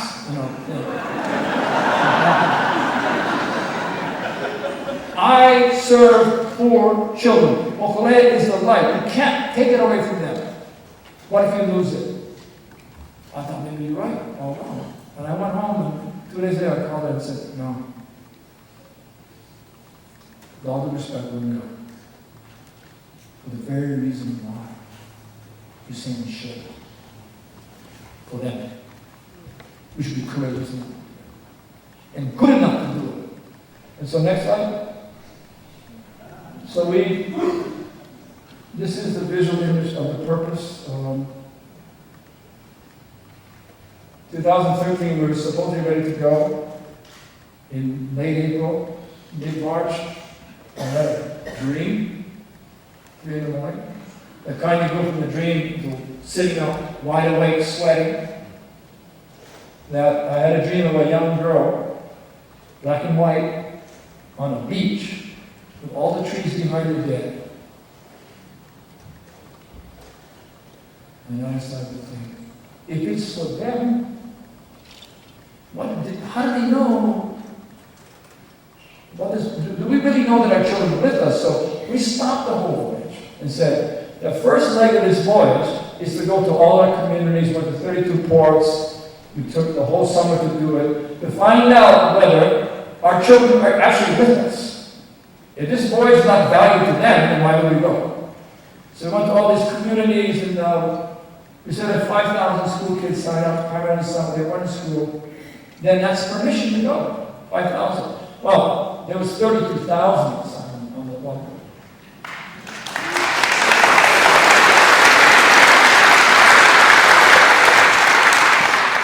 But when I knew it was time, was when we were at Okaibe, Waianae. Big surf at the anchor outside, too rough, black night. Trying to serve this community safely. We're on the canoe, about 11 o'clock at night. One kid, boy, strong, swims out in the black. By himself. Grabs the catwalk, strong enough to pull up, gets up on the deck. We don't know him, he don't know us. He gets up on the deck, no shirt, just shorts, curls up, sleeps on the deck. And I'm boy, and I told him, he didn't know.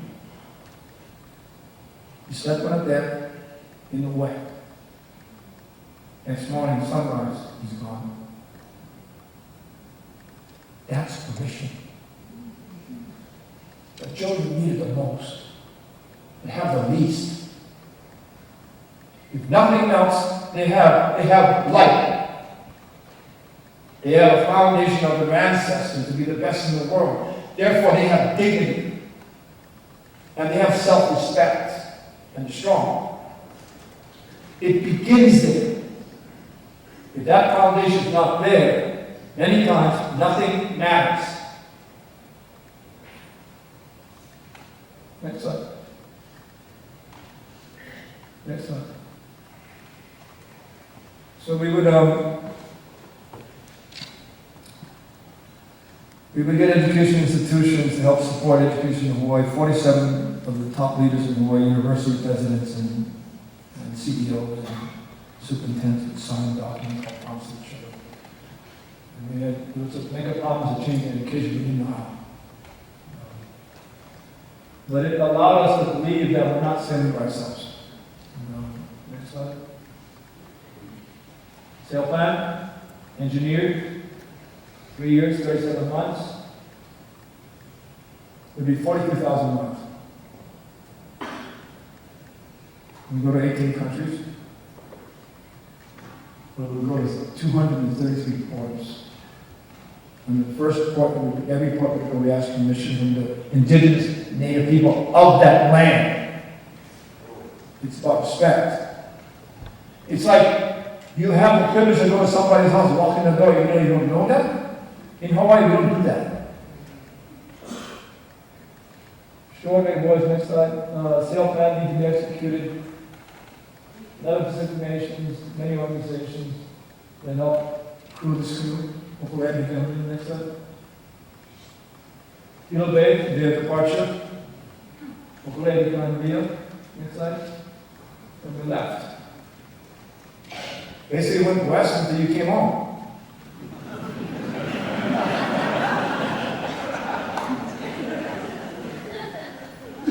The power and magnificence of the Pacific.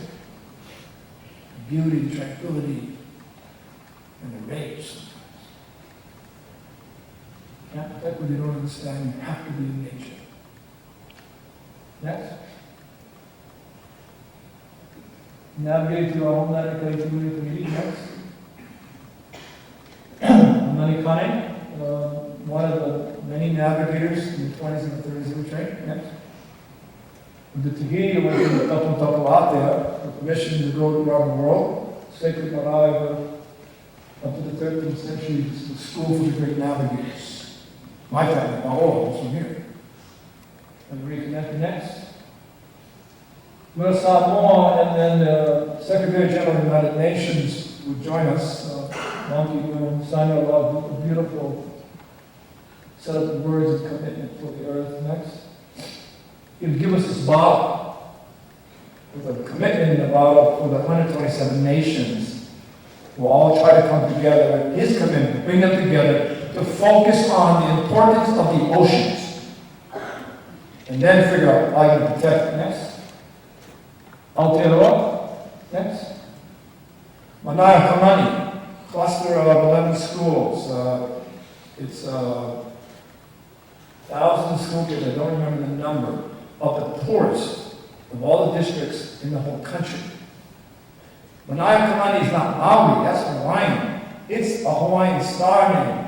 They dedicated and built their school around bringing in culturally grounding navigational training and culturally grounding other programs and mesh it with science and technology and the power of technology. And there was 2,400 school kids that all came to Honi, Ohoe, and chant on the beach. Powerful. Things are changing. Next. Australia, next. Great Barrier Reef. We went there and the kindergarten grabbed me by my finger and dragged me around the school. There's 320 campuses, thousands of school kids that the federal government would fund.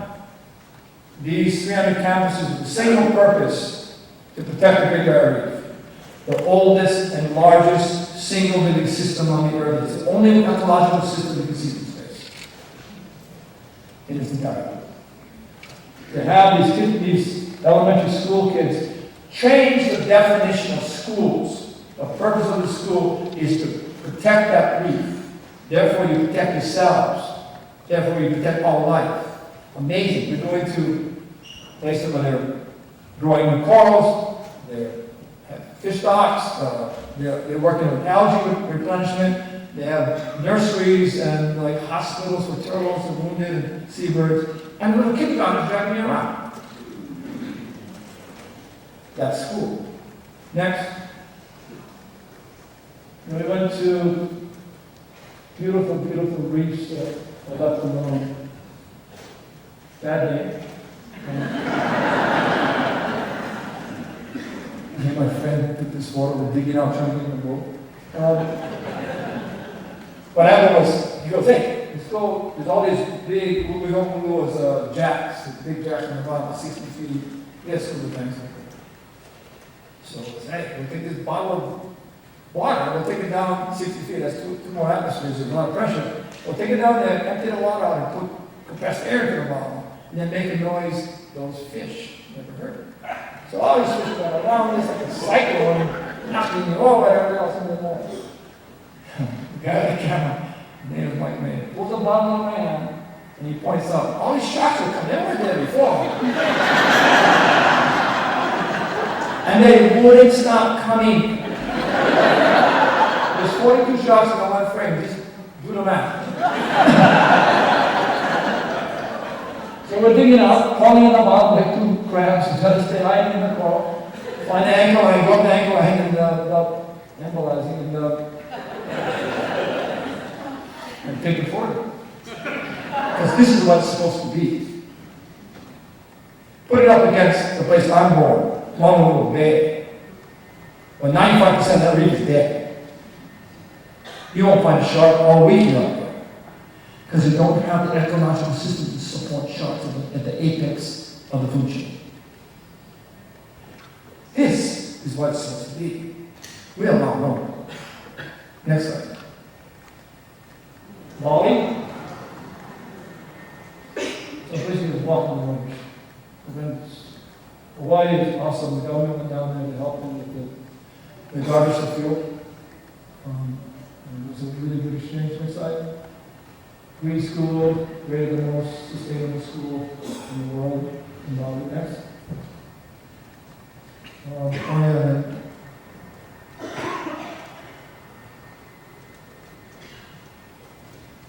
Everybody was afraid of Africa. Africa has no kind of thing. You got a choice. Go north of the Red Sea, go past Yemen and Somalia, go past the enormous amount of culture don't understand us, but they know violence, and get into the Mediterranean when there was enormous strife in Syria and other countries. Is this the time for Israel? Or go south to the around Cape Verde Road, the Buddhist point.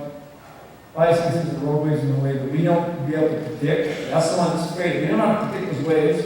When you're in it, you die. So the board, Barnes on the board, he wasn't there, but a small group of the board came and talked to me and said, I know you can put the canoe on a cargo ship and ship it to Brazil. I said, well, shoot. Do you know the captain? Do you know the crew? Do they care? And I said, I'll do this. But if I do this for you, I'll get the ship, but I quit. You get someone else to do this. And initially that response was because it just was wrong, I didn't know why, but when I really thought about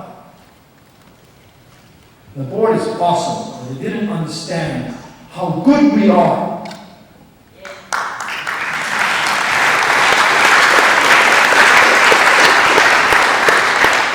I don't mean me, I mean the 240 crew members that trained for 6 years. How good they are. What would we be telling our children in Hawaii if we said, hey, we're not good enough, put them on the cargo ship, send them to Brazil, because we are not good enough. I told them, I quit. And then kind of stopped the conversation. And we said, next slide. Next slide. Africa, yeah, rough one. Madagascar, rough one. Next slide. Next slide.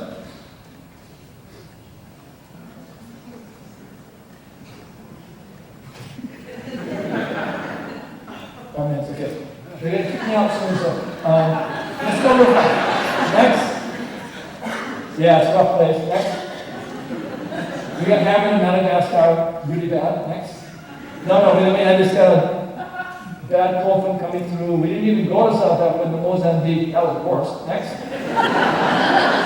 That's Mozambique. Have a nice day. Next.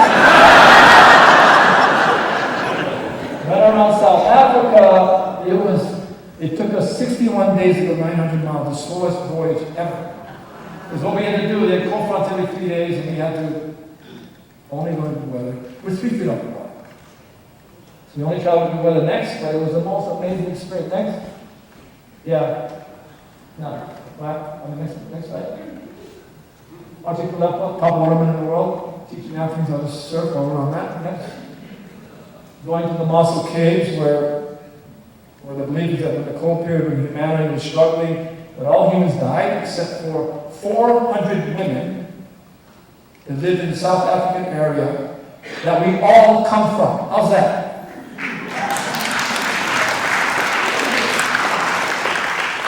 Next. In these sacred caves of our ancestors, Mossel Bay is 2 miles on the other side of the earth, completely on the other side of my house. Okay, Tom? Next. Yeah, that's amazing. Randy, Jamie, Rod, my children from church school and from the school down there, to be there. African children came to be with us. With this man, Archbishop Desmond Tutu, that came in 2013. In 2013, and then in 2015, we were there, was sick.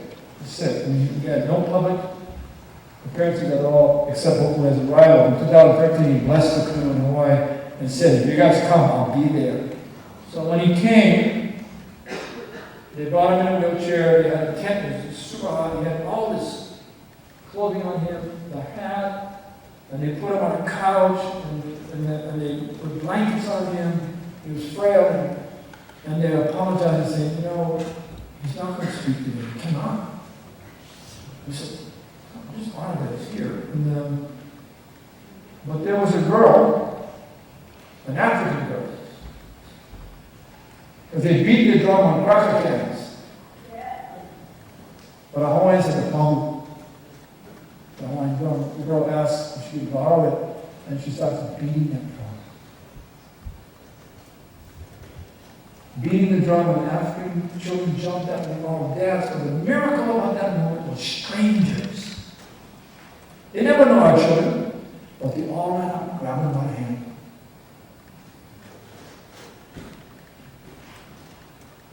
And the Hawaiian and the African and the child from Hawaii and the African danced in the streets.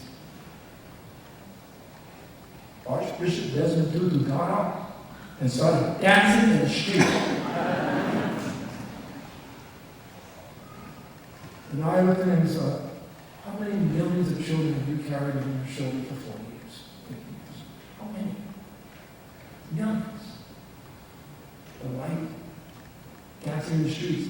That's when I knew this voyage was worth it in the moment. Opposed to driving down the miles and miles of barbed wire, and people out of their communities, out of their schools, and have the man who carried them for decades, dancing in the streets. Next slide. Doing it real fast. Florida. Next slide. A lot. Next slide. NASA. Next slide.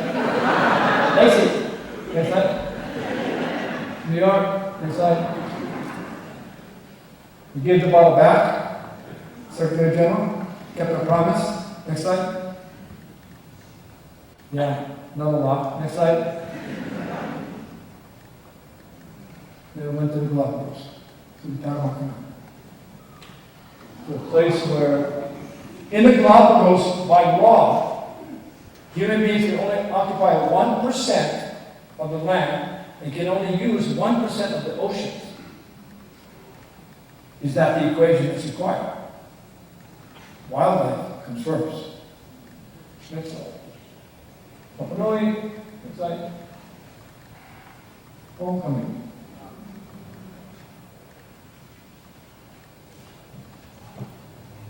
What was it called? I don't know. Anchor canoes, you wake up, first time they brought us 50 paddle canoes. People crying. Give the command. pull the anchor for the last time.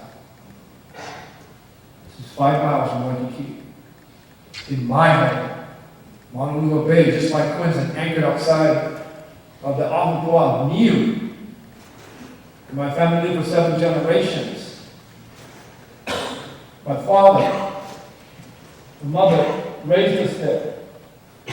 It's still dark. Pull the anchor. The destination is Diamond Head. But it was still dark. And I don't know what it was. But, Diamond Head's in the front, but something pulled my head to the right, and it was a black in my home. Not lit there. It's where we put my father's ashes in the sea to be with the sea life that hanao in that day, that are born in that day, because he cared about children. My mother is in the back of the valley, her lights are not on, I know she's not sleeping. Waiting for a son.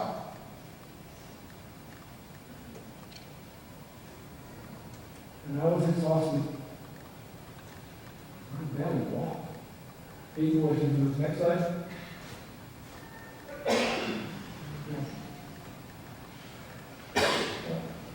That was worth it. Next slide. It's about them. About the earth. Our responsibilities, our commitment. Next slide.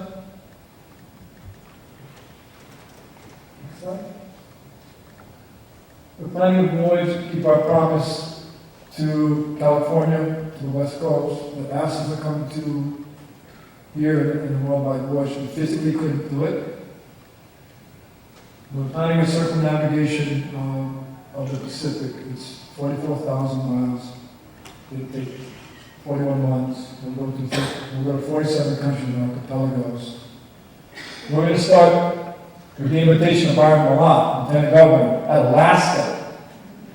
We're going to go down the coast of the Americas, across the Pacific Islands, into Aotearoa, New Zealand. We're going to go to Australia. We're going to go to Melanesia. We're going to go to the land of Mao, Micronesia.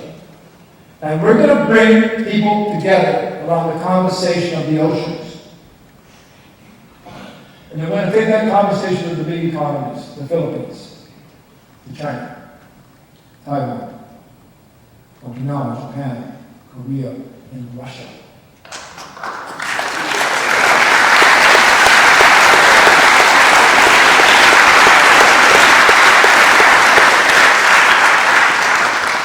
It'll be in 2020, and we will keep our promise to you.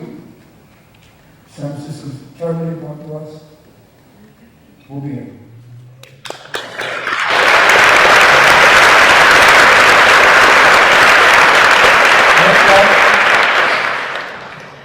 Next slide. We left on Hikianalia August 18. Next slide. Next slide. We kept our promise. We were 5 weeks late.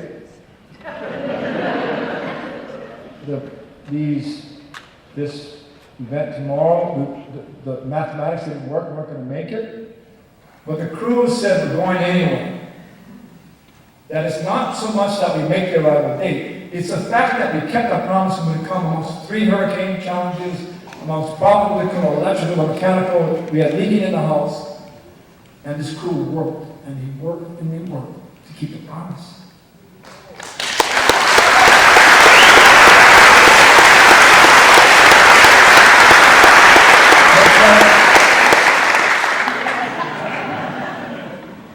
This guy. We brought young leadership on board the canoe. Because we have to. We made them into captains, we made them into navigators. But we took away the emergency by putting senior guys on. Man on board, this man is in charge. Fire on board, lithium batteries, Kim Line is in charge. So that in the emergency, we don't set up our young to fail, we set up to succeed. This guy, I'm just going to take a moment, I know you're going to keep me off stage. But I want you to know Archie Kalepo.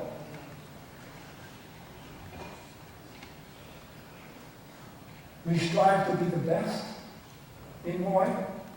Because our land deserves that, our people deserve that, our children need to know that. It's not so much whether you get there, it's whether you're willing to try.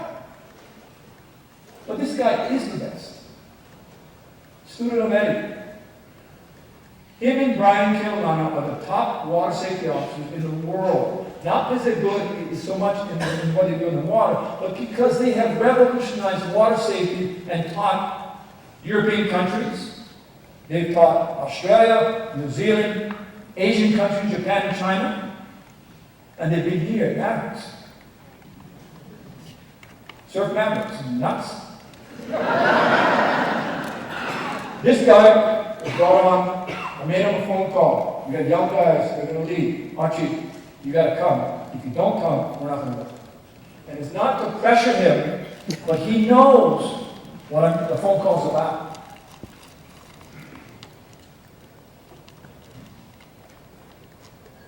I love that man. He left his family home. Now take care of the young people. Next slide. Here's the crew.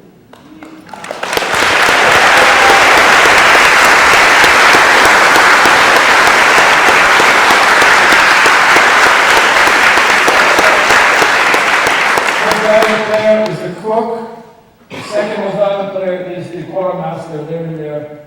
There is we brought in two electrical engineer and one mechanical engineer to take care of the systems, and again, they're complicated. And then we brought 4 navigators, intentionally selected. One is an education accelerator that wants to change education in Hawaii, but she's born in Korea. Student navigators. The other one is a professional sailor that's going to go to Japan and help launch the first Polynesian deep-sea voyaging canoe ever, next month. Her name is Kamiko. She's from Okinawa. Ari Makitini Tamaheelu is from Nainoa. He came to help us train. We trained him to navigate a promise to his father, who's fought for language, who's fought for culture, fought for the oceans, on the island of Nainoa, many times by himself. Tired. We borrowed Makitini to come. To train him, I called his father and said, I'll make you a promise. But he has no navigator. But in 2 years, Makitini will sail from Polea to Nainoa. It'll be the first navigator in 800 years. So Korea, Japan, Tahiti, and the guy that's taking over is commemorative graduate, 19 years old. He's down there working. I don't know his name, but he's working, and we had a place. One of our teachers couldn't go. I said, hey, let's take him. Who is he? And they gave me his name. I said, okay, good, but how old is he? We got policies, by the way, on age. They said, oh, he's 19. Can you make him 21?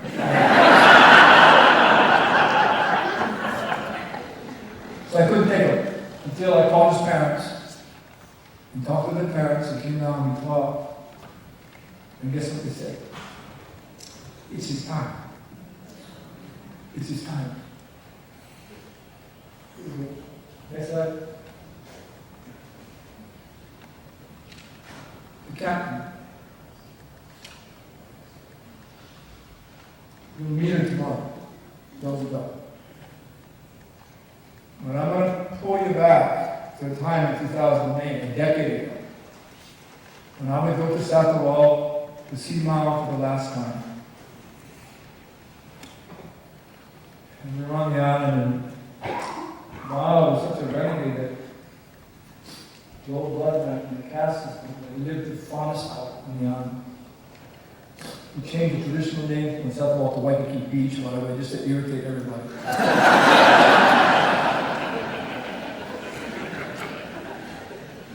And he's always breaking the rules. He's breaking the couple. He trains us.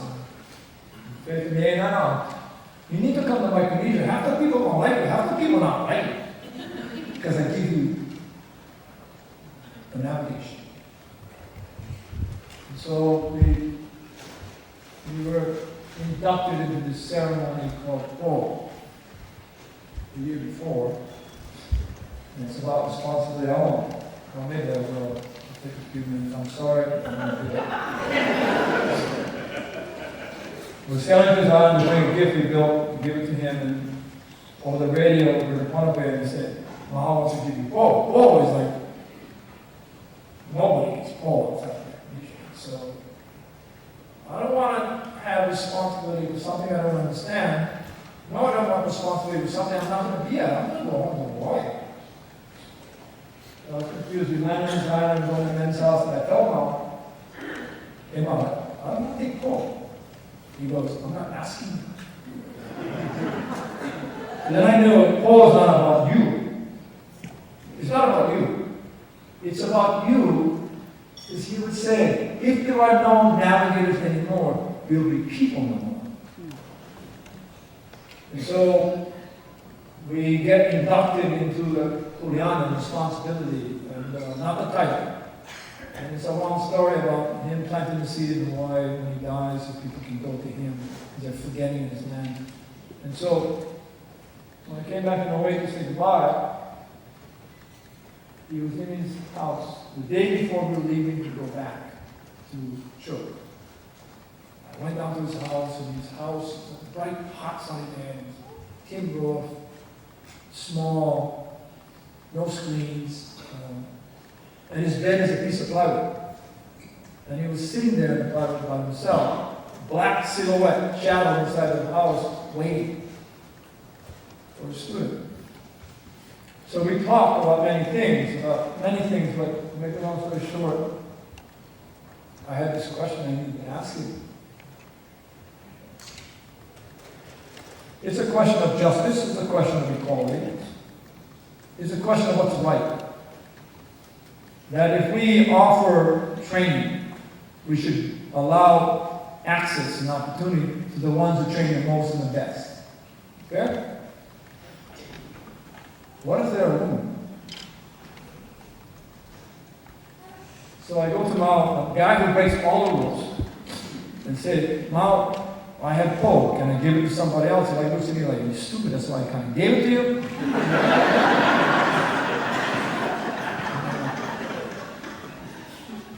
That was a wrong question. Anyway, and then I said, but can I give it to a woman? And immediately he said, no. You can't cross that line. And that was it, no comments. Just, no. Problem. All these women are giving and caring as much as the men. And we don't have the ability to allow them access. So I go back to the men's house, way out there inside the beach. Next day, everybody loads up the ship to leave, and I'm just wandering the beach. I'm just stumbling around, and I just, something's so wrong. And I looked at everybody, they're waiting for me on the ship, ready to fly. I just ran. I just ran down the beach. Got my back and I ran down the beach. I'm strong too. I was like, I don't care, I'm going. And I run to his house, and there he's sitting on a pipe, a black silhouette. And I go in, and we talked about not saying goodbye. If we sail, he's with us. We navigate, he's helping us. He never goes away. And then so we don't say goodbye, but I gotta go. Everybody's waiting for me. And when it's time for me to go, Mom goes, you like to give pole to the wahine? And I said, yes. He said, okay. You can give it to the wahine, I don't care. So what he did was, he created a way that he'd allow his student to make a choice about justice on his own, but something he couldn't cross. It was brilliant.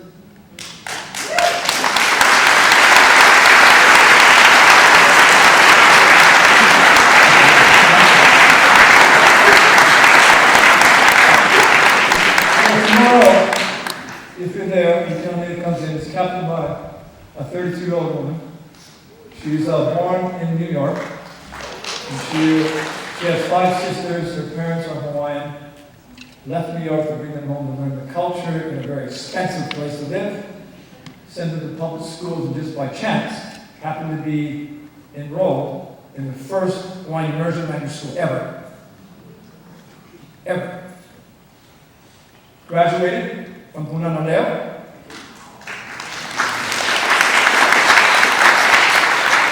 Fluent in Hawaiian by 11, graduated from MS schools, learned 4.5 languages, graduated from the university system with a mechanical engineering degree, came to the Voyaging Society, did all our risk assessment research for 6 years.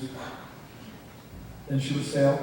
Then she would be the first woman, maybe since Kelly, that would captain and would navigate solo from Tahiti on a fishing canoe to Hawaii. On their homecoming, and she'd be the first woman to navigate, be the lead navigator with his other 4 students, and captain Hikanuia 2,900 miles, halfway to the North Pole, bringing the cross. And I'll leave you with this. It's changing us. It's changing me. I remember her coming to me before the departure saying, "Nainoa, you gotta come. I'm scared. You gotta come. You need to help me." And I went home and thought about it. I came back to her. You know, I told her, "No, it's your time." And so she went, and she brought the canoe to San Francisco. Kept the promise in a way that is changing us. We are now recognizing more and more of our role as senior people to be more and more like Malcolm. Teach unselfishly. So on behalf of me and the crew that's not here, people of Hawaii, our children, I'm deeply, deeply honored to be here and grateful to the endless amount of aloha and love that came from your community over months of the time to make sure that we were successful and cared for. And that is what it's all about. So to San Francisco, to your communities, on behalf of our Voyaging family, we're deeply grateful because we know that the light is here. It's powerful. So all to you all, thank you for having all of us.